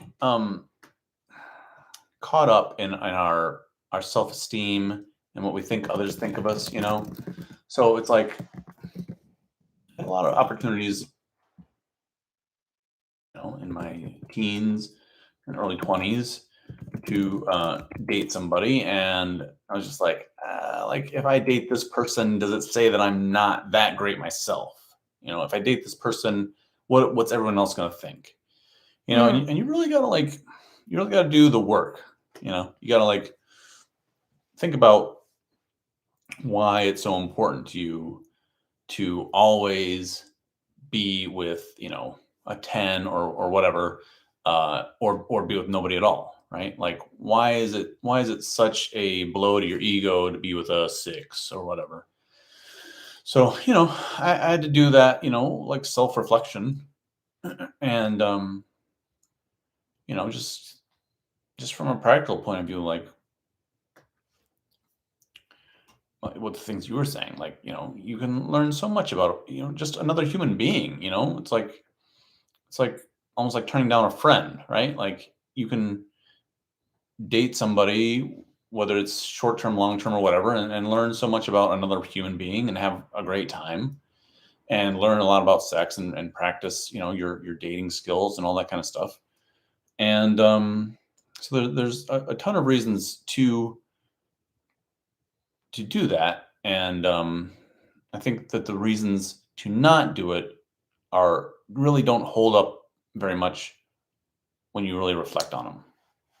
Mm-hmm. And that makes sense. Mm-hmm. And dude, would you agree that certain people you have sex with, it's not just about their looks, like it's about their personality and what they're into in the bedroom too? Like, do you not agree? Yeah, of course. I totally do not agree with the idea that like someone is objectively a 10 or like one person's 10 is everybody else's 10. Like I just use like 10, very loosely, but different people like different things. I have my own preferences. Women, I feel like women have even wider preferences than men do, but I definitely don't like the same kind of girls that some other guys like, and some other guys don't like the same kind of girls I like. And it's to get caught up in like this objective rating scale is, I think, foolish. It's stupid. And guys, let me just give you a truth bomb for me too. Never ever mention a rating scale around women because they will write you off so quick. Because honestly, guys, it's such an insane insult to women. You can even use it as ammo against a woman. And I don't want to tell you that, but it's true. Because if you start talking about that, she will be so deeply insulted. She will just immediately write you off as a beta, be like, next. So you guys can think it. If you love it so much, never mention it to a girl you're interested in. Yeah. I mean, think about something that you're maybe a little bit sensitive about. Maybe you don't make tons of money, and if women aren't like not even, talking about anything about a guy except how much money he makes. It's like, oh, I was dating this guy who was making 100K, but then another guy came along and he was making 150. So obviously I dropped the 100K to get with the 150K. Mm-hmm. He was a dusty. Or, height, maybe you're not that tall, and, oh, I was with this guy who was 5'9", but then a guy who was 5'10" came along. So obviously I dropped the 5'9" to get with the 5'10". Exactly, David. Yeah, that's you got to think about, how women are viewing that. And exactly. Very well said. Yeah. Drop the 5'9" to get with, drop the 9 to get with the 10. Yeah. Oh, I meant 5'9" and 5'10". Or, somebody who says like, oh, I never date anybody under 6 foot, now maybe you're over 6 foot and that's not a good, example for you. But if you're under 6 foot, if you're maybe like below average height or whatever, I think that you can understand like, how demeaning that is, how like dehumanizing that is. To be like, oh, nobody under 6 foot could ever like have anything to interest me. Exactly. So, that's what we're doing a lot as men, saying like, oh, she has to be a 10, she has to be 120 pounds, whatever it is. Yeah, there's so much more to say, but we got to get to these super chats. Elixir, thank you so much for a super chat. And he says, my girlfriend is bi, but clueless around women. I know how to behave and I want to help her meet one. But would my techniques as a man actually work for her? Yeah, but I guess like she would kind of be like the mask then in the partnership. Do you know what I mean? Because if, typical like masculine techniques, they will kind of position her in like a certain role as like the leader, the aggressor. So does she even want to be in that role? But yeah, when I was a stripper, I had to basically hit on women like all the time. So it's not that hard. You can kind of just compliment them. Because couples would come in and you'd have to like approach the woman, right? To get her comfortable. Yeah. Well, maybe. Not just that, but the couples would come in and then, yeah, you have to approach the woman first and you have to flirt with her and make her feel beautiful and just do what I tell you guys on this channel. You have to make her feel comfortable. Not threatened. Not threatened, like you're just moving in on a man and you think like, oh, I'm better than you. I'm better than you and I'm going to steal you, man, or whatever. So. Did you find the charger for this, by the way? Yeah, I did. Okay. So, but then a lot of times the man would want like the girlfriend to get a lap dance by herself. Or the girlfriend would come in wanting a lap dance for herself. So the guy would be like, oh, talk to her. She wants to get one or whatever. Or she would just ask like, oh, can I get a lap dance from you? And I'd be like, yeah, definitely. Like, I'd love that. That would be amazing. Let's do it. So it's not hard, really. Okay. Just tell her, compliment them and look hot. But you can also get her to look up like lesbian advice, basically, on TikTok, because I've watched some of that and that helps a lot too. Because lesbians know how to hit on women very well. So if you get on lesbian talk or whatever, that could help a lot. But your techniques, it's not as hard, I'll say, like for a woman to hit on another woman. Okay, because we know we're safe. We know we understand each other. We know that we want the other one to call us beautiful and find us beautiful. So it's not as complicated. With like a man, you kind of have to convince her like you're safe and you can be like in the dominant role. It's not that hard. Like you basically just have to act interested in her and compliment her. So. Thanks for the 50 Swedish krona. Oh, wow. Very cool. It's crowns. Swedish crowns. Oh, very, very cool. Okay, we got another super chat. Wow. So let us know, Elixir, if you think any of those suggestions would help. Yeah, but she doesn't really need your techniques as a man. Like, trust me. It's not that hard. Isn't that like the unicorn? I have a girlfriend that's bi. I don't think that's a unicorn. A unicorn is like a woman who wants to be in a threesome with a couple, but. Dude, could you get my charger? It's right over there. Yeah. Thanks. I did bring up the charger and you like dismissed it a few seconds ago, but yeah. All right. Thanks, David. So then we got another super chat. Stucco Superstars, thank you so much. And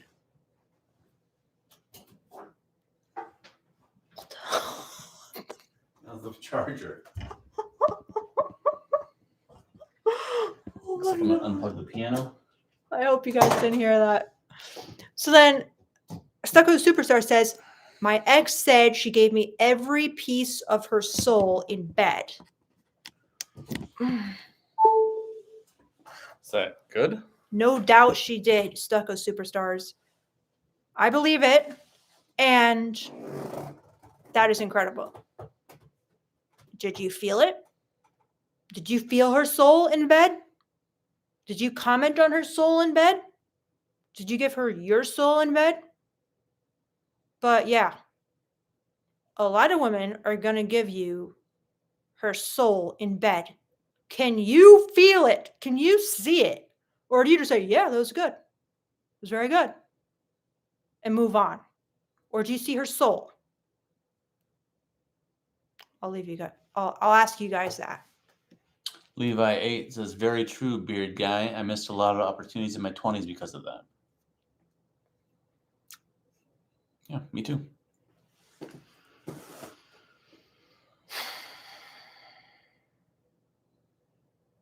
Okay, let's see what people are saying now.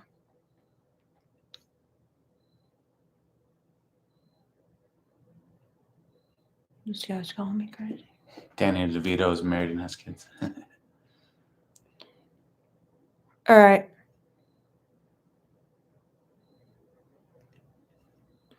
All right, whose question should we take next? I'm overwhelmed. Let's see.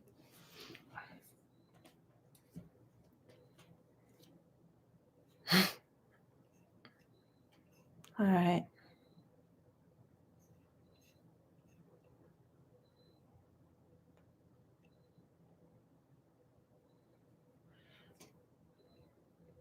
Simone Williams says, women have standards for looks too, since you insist guys look smack to get girls. They want the Chad, guys want the female equivalent to the Chad. And I agree with you, Samuel Williams. But can you guys get the female equivalent to the Chad? Or are you just going to be a lonely incel? Is that an insult to you guys? Virgin for the rest of your life. Okay. Think about that. Pick your poison. I'm not saying don't have standards. I'm not saying like don't go for the women that you really like. I'm just saying if you're not having any success, is it because your standards are too high? And if so, like why are your standards so high? Why are you like not having any success and you won't bring down the bar? Is it for good reasons, or is it because like your self-worth is kind of tied up in this and you're scared of what people think and you're scared of what you'll think of yourself? So it's safer to be alone because you can still like have this idea of yourself as like, oh, I'm so awesome. And if you date somebody who's not, you know, your ideal woman, then, you know, like your self-esteem takes a hit and you're worried about what other people would think and stuff like that. That's all I'm saying. You know, like for me, like I dated a lot of women who were not the one, and I had like some tough conversations with, I guess, one in particular who, you know, wanted to be in a long-term relationship. And, you know, long-term, like, well, we had a long-term relationship really, but it was not monogamous. But I learned a lot, and I got better at being with women. And then when I met my one, which is Victoria, and I knew it like right away, I knew a lot more about like how to keep her attention and how to make her, you know, want me as her one, or, you know, her long-term relationship. And if I hadn't spent a lot of time with women who weren't my absolute like perfect match, maybe when I met Victoria, I would have been a lot more nervous than I already was. Maybe when, you know, things progressed later in the evening, I would not have been as good as I was. Sounds a little arrogant, but no, it's not arrogant. It's true. Maybe when Victoria like pulled back from me a little bit for a few months, I wouldn't have had like the confidence to like, you know, ride through it and not act like, oh, my world's collapsing because she's not texting me back every time I text her. Mm-hmm. Yeah. Because you told me you actually had other girls that when I would turn you down, you would just go see them. Yeah, which you always say wasn't good, but you know, maybe I shouldn't have been saying it out loud, but the fact that I wasn't completely dependent on you for all female contact made things a little bit smoother when you were not giving me a lot of contact or a lot of attention. 100%. Like, that's what I was trying to tell him before you came in. It's like, you cannot fake having options. Mm-hmm. Like, you really can't. Desperation. You cannot cure desperation with like fake confidence. It's just never going to work. You actually have to have options, and then magically you will align with like the perfect and most confident attitude. You know what I'm saying? Here's one I can tackle pretty easily. When you're done. Okay. You can tackle it? Of course. Okay. Interesting. So, all right. So, yeah. Were we done with that one? All right, moving on. So, okay. Great question, guys. That was very, very illuminating. So, you do want to be careful. Like, if I had been bound to one or more women who wanted me to be monogamous with them, and then I would have missed out on meeting Victoria, of course, like that would have like taken my life in a much worse direction. Okay, so like it's not easy to, you know, spend time with a woman and like be generous and everything, but still like be firm about like, you know, no, I'm sorry, I'm not ready to be monogamous with you. But, you know, who says life's supposed to be easy? You know, some of the best things in life are hard. I want to try and hit this one. Okay. He chose the question, guys, not Francisco me. So. Collin, Victoria, last week I discover my ED has gotten worse. I ordered Hims mints to help me a bit. In the meantime, I don't want to keep her waiting since I can't perform without them. So I have not had to suffer through ED yet. Great that you're, you know, getting the Hims mints and everything. But the one thing I want to dive into here is says, in the meantime, I don't want to keep her waiting since I can't perform without them. What can't you perform? Right? Like you can't perform PIV sex, right? Got to tell you, that's not the pinnacle of the sexual experience for a woman in most cases, right? I mean, like there's a lot more to it. Yeah. There's, you know, all the emotion and the cuddling and the, you know, compliments and, you know, stimulating a lot of other areas of her body. Like women's erogenous zones are much more spread out than men's. And I think that you can perform to a large extent to make her happy, even without having an erection. Very true. I don't want to minimize it. Okay, and I know that there's like problems. I know like it's not ideal. Okay, I know that there's issues, but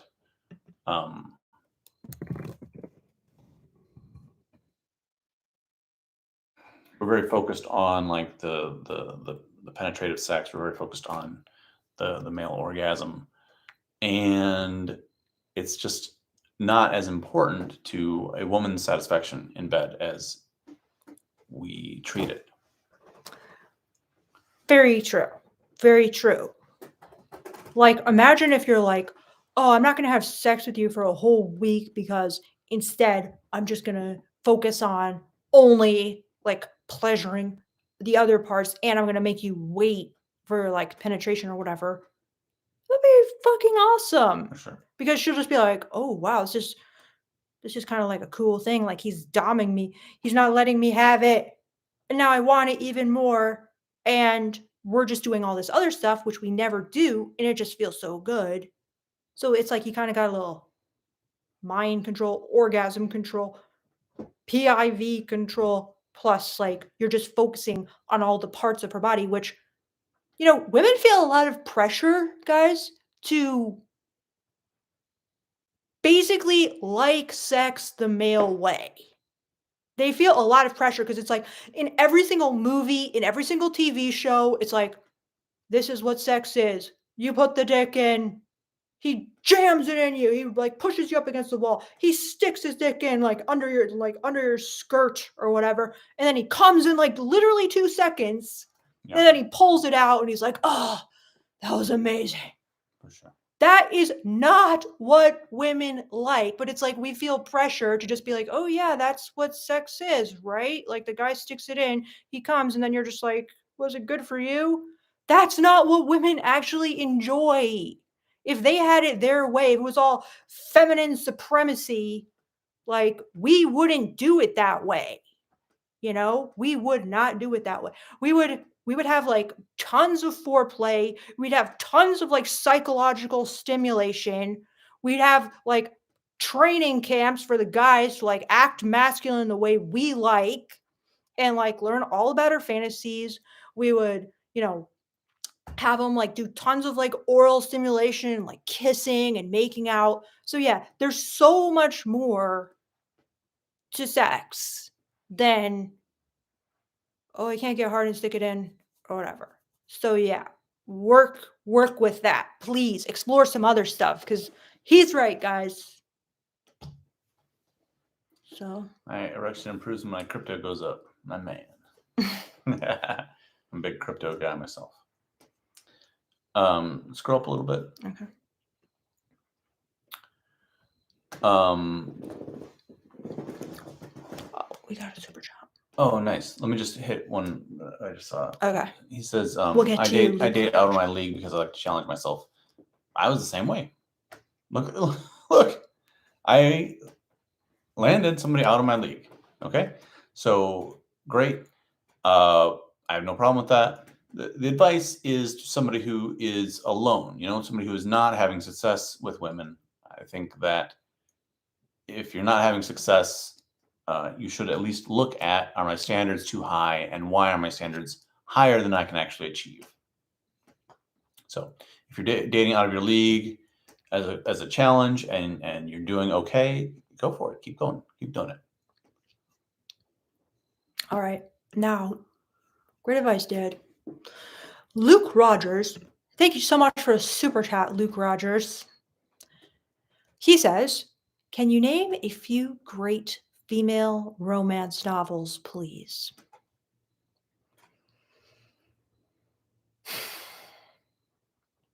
When I was in my 20s, I bought just like, what was it, Nora Roberts or something? I just bought whatever was like the best-selling.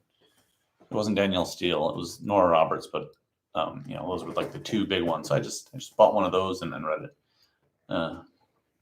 Just kind of like get a little bit of insight into those kinds of things. In a weird way, Luke Rogers, I almost feel like the worse the romance novel is, the better it's going to be for understanding the female gaze because it's going to be more obvious and more transparent. You know what I'm saying? It's not going to be like subtle and realistic and like make sense in context. It's just going to be like, you're going to sense it. So honestly, like if you just go to a thrift store and just pick up a romance novel, because I mean, I don't know if that's what you want it for to understand the female gaze, or if you actually want to read like a really good book. Do you know what I mean? But what do you think of, because David's reading actually one right now, The Time Traveler's Wife. What do you think of that one? Because that's one of my favorite books of all time. But I don't really, I feel it's more subtle for, like, if you just really want to understand the female gaze, then just like, check out the author Joanna Lindsay. Okay. I've read probably like 40 to 50 of her romance novels. Okay. And they're all similar and they're all really good. And you'll be able to pick up on the alpha vibes of all the leads 100%. But if I had to give you like my all-time favorite romance novels that I feel is like a great book, Time Traveler's Wife is a great book. What do you think, David? Because you're reading it. Would a guy be able to understand much, or is it just an enjoyable read? It's a good read. I'm not sure how much like you really like get insight into women's minds from it. I mean, it would be. I think there's a lot of insight there, but it would be more subtle. Like, I don't know if a man would feel it, you know? But it's like that feeling of just having like that one soulmate who's there with you like at every stage in your life, basically. And like loving, like a love that deep, which he hasn't even finished it yet, but you'll see, is just really the essence of what women want, in my opinion. But anyway, we got another chat, a super chat. Okay. Oh, he said level 8 says thank you, good night. Thank you so much, level 8. I hope you had a good time, and thank you so much for a super chat. I really appreciate it. I enjoyed your comments and questions. This woman gives like invaluable advice. I hear a lot of the stories about like her coaching clients, and it doesn't take a lot of sessions. Okay, she gets these guys back on the right path quickly. Thanks, Dan. Am I wrong? Well, this is not like therapy where you're like coming in once a week for like years to make any progress. This is like quick turnarounds. Yeah.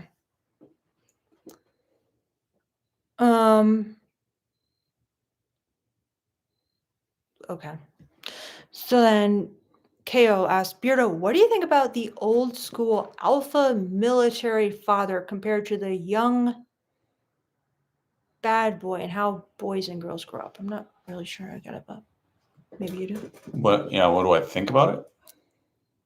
Not sure. What do you mean compared to the young bad boy? Yeah, KO, can you clarify?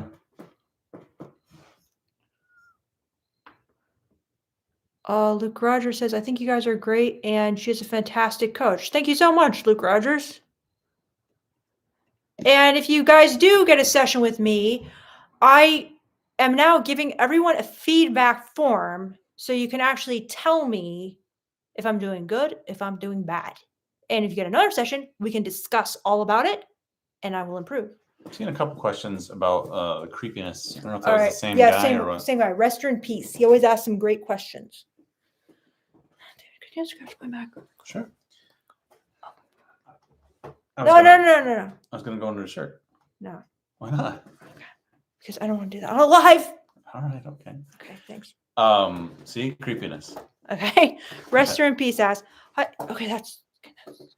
I thought you told me about something you said in a previous live where it's like you have to leap the chasm, right? Oh yeah, you have to jump over the chasm of being afraid of being creepy. Yeah, I think Rest in Peace was there for that. The chasm of creepiness. So he goes, hi, Victoria. Some creepiness from men is attractive to some girls in some situations. Can you please elaborate on this? What makes a guy... Wait, can you go down? Okay, thanks. So can you please elaborate on this? What makes a guy a good creep and when? How is that attractive? Okay, guys, we got the ultimate creepy guy right here. So...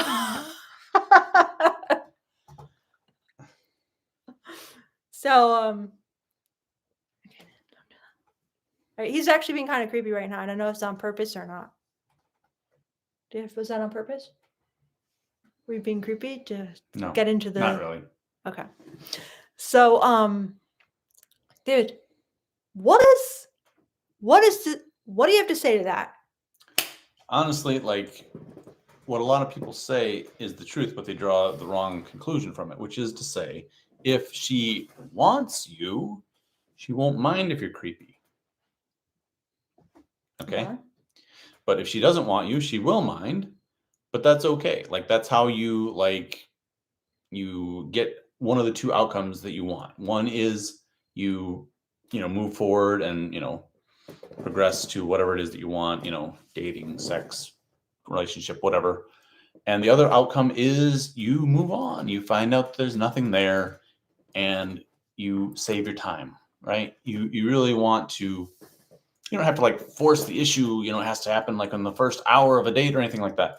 But, you want to find which path you're on. You don't want to be like in like friend zone, middle of the road, never finding out whether she is into you or not. So, like one thing that I would do a lot, at various points of, like a first date a lot of times, or just like meeting somebody at like school and stuff, is I would, get my hands on the person, and sometimes, doing like shoulder rubs and, stuff like this. And it doesn't always work, okay? Like sometimes she's like, ooh, like stop, and that's fine. Then there's like literally, 4 billion fish in the sea or whatever, right? So don't be scared, like in sales, I would say like the answer is always no unless you ask, right? So you gotta ask that question, do you like this, or do you think it's creepy? And You asked the girl that? no, you don't ask them like out loud.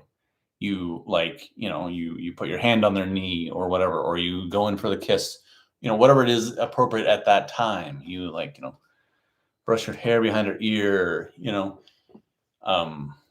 give her a very forward compliment, Give an example of a compliment, because I always try to tell them about compliments and they're like, no. Well, tell me like what stage of the date or whatever we were at. Okay. And that because it's very different at different points in the date. If it's like you're just walking up to somebody, don't you think this is better?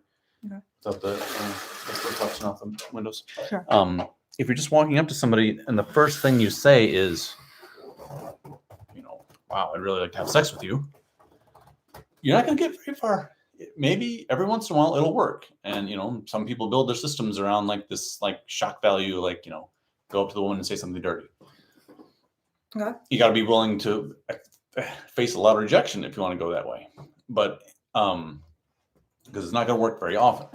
But if you, when you first are talking to a woman, if you're like, oh, hey, can I buy you a drink? Hey, like, can I sit here next to you?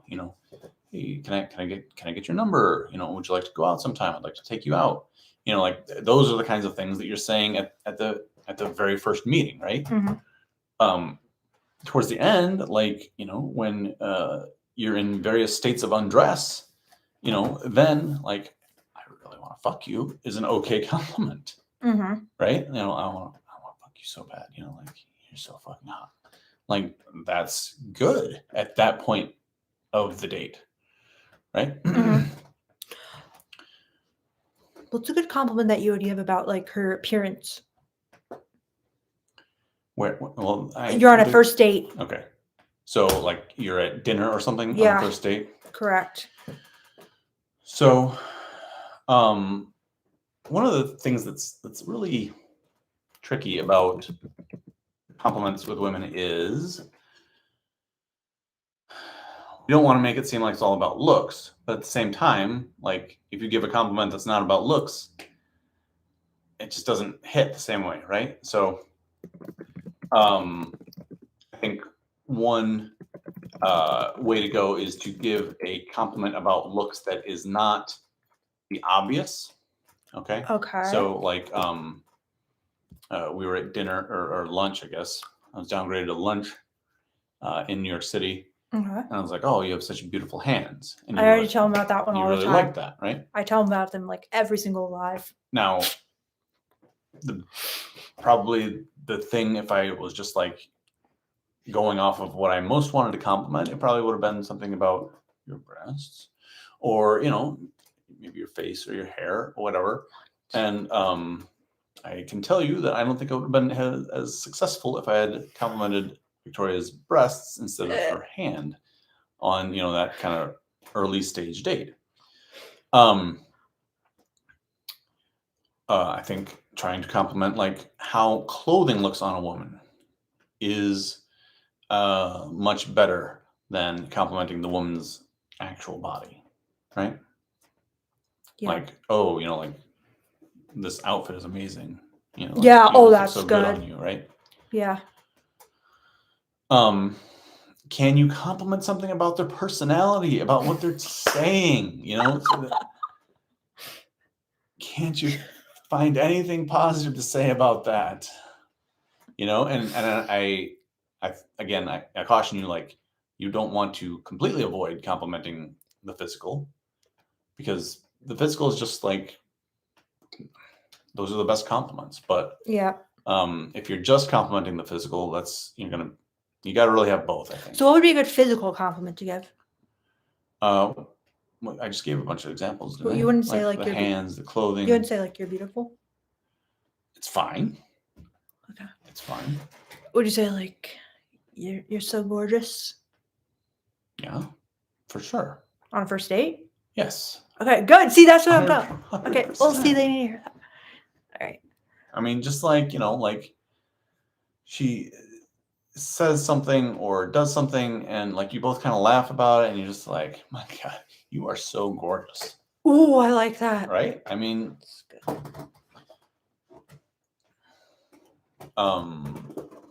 It's real good, David.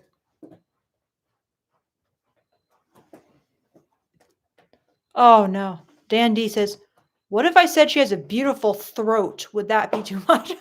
Throat? Dan D, all right, I got to give you a truth bomb here, Dan D. I think neck, maybe. Even that, all right, you have to be very careful. There's like one fine print rule when it relates to women, okay? This is literally like a rule.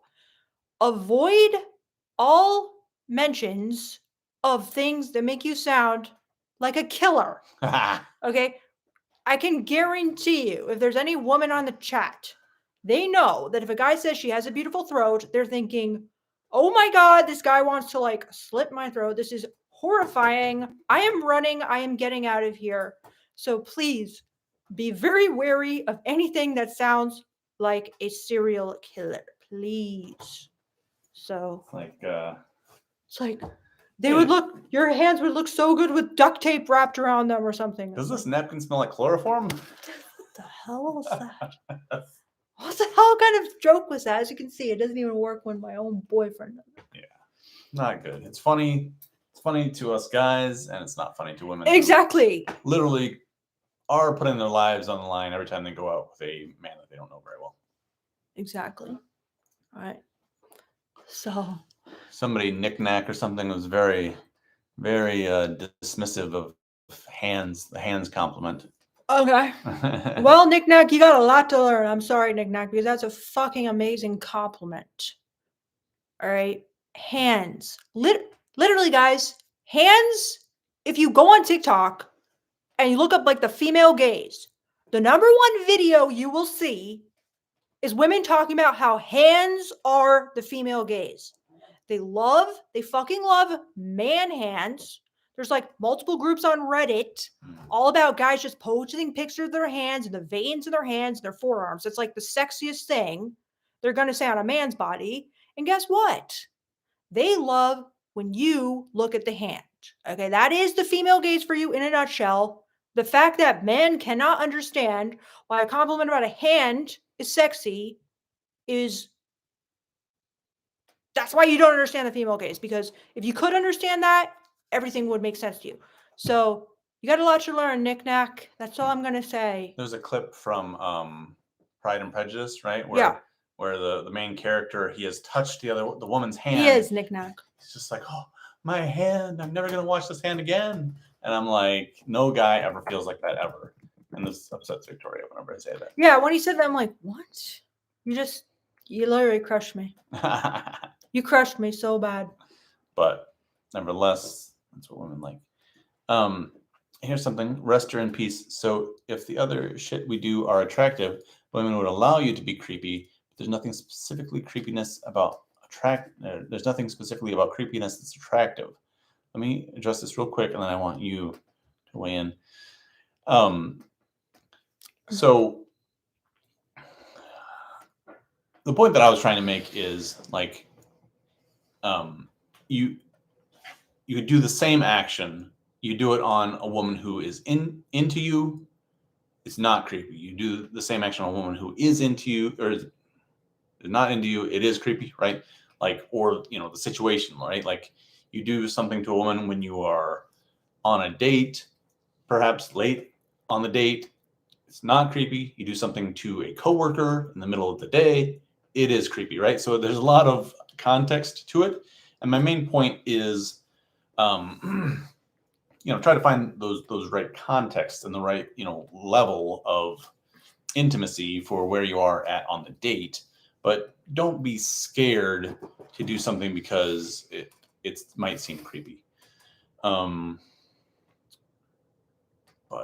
you can go beyond the level of intimacy that is called for in the situation, and that will be creepy even if she is into you. So again, like, a coworker in the middle of the day, she might actually like you, but yet if you reach out and squeeze her breast, that's creepy. Okay, that's not good. Assault. Right? Yeah, that's more than creepy. But if you work up the levels, the what is it? The runway, and then you've got your coworker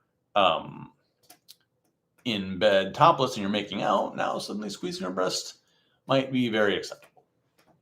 So what do you have to say about? Is there something about creepiness that is attractive? Yeah, there is. That's it. There is. She calls me. She says I'm an expert on creepiness or whatever, but that's because she kind of asks for it. I had to teach him how to be creepy. In the beginning, I trained him. I'm like, creepier. Well, no, not like that. A little creepier, dude. Come on, you got this. Try again. And yeah. And eventually he got on, and then he won't stop. So I used to say, like, I created a monster. What are women's favorite video games? I don't know that. I like your neck is a good compliment. Not really. It's not that good, Epic Media. It's too close to I like your throat. Knick-knack, don't speak for me. I wonder who's speaking for Knick-knack. I don't know. Then Knick-knack says, I respond with, you have amazing hands. They look good together. They should meet, lol. Terrible. Knick-knack. Mr. Beard is a good BF. You don't want to push something, Knick-knack. You don't want to like push it like you have amazing hands. Now it's time to talk about my dick. Now it's time to talk about sex. You have amazing hands. They would look good together on my dick. That's like basically what your compliment is like. I respond with, you have amazing hands. They look good together. They should meet, lol. Winky face, crazy, that face emoji. No, you want to just give a compliment that's not all about like, you look good. We should fuck because I love to fuck, because I am desperate to fuck, because I love sex so much. Please, somebody put breasts in my hands or whatever. Yeah. Like, it's weird. No, you just want to give the compliment and that's it. You expect nothing. You ask for nothing. Paul Kramer, the date I was telling you about, went well. Amazing, Paul. It's amazing. Very, very good. Give us some more details. Fill us in. What went well?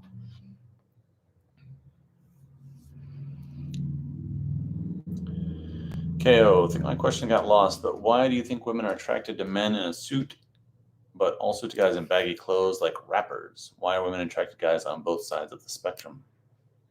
They're not on both sides of the spectrum. Well, David, I want to see what you think about this because it's obvious to me, but let me ask you. Well, I think that both are like masculine in a different way. So Victoria has a very like ghetto, like ragged masculine preference. What? Okay, that's how like we get to things like this beard that's like just a freaking mess. Because and she just likes like t-shirts and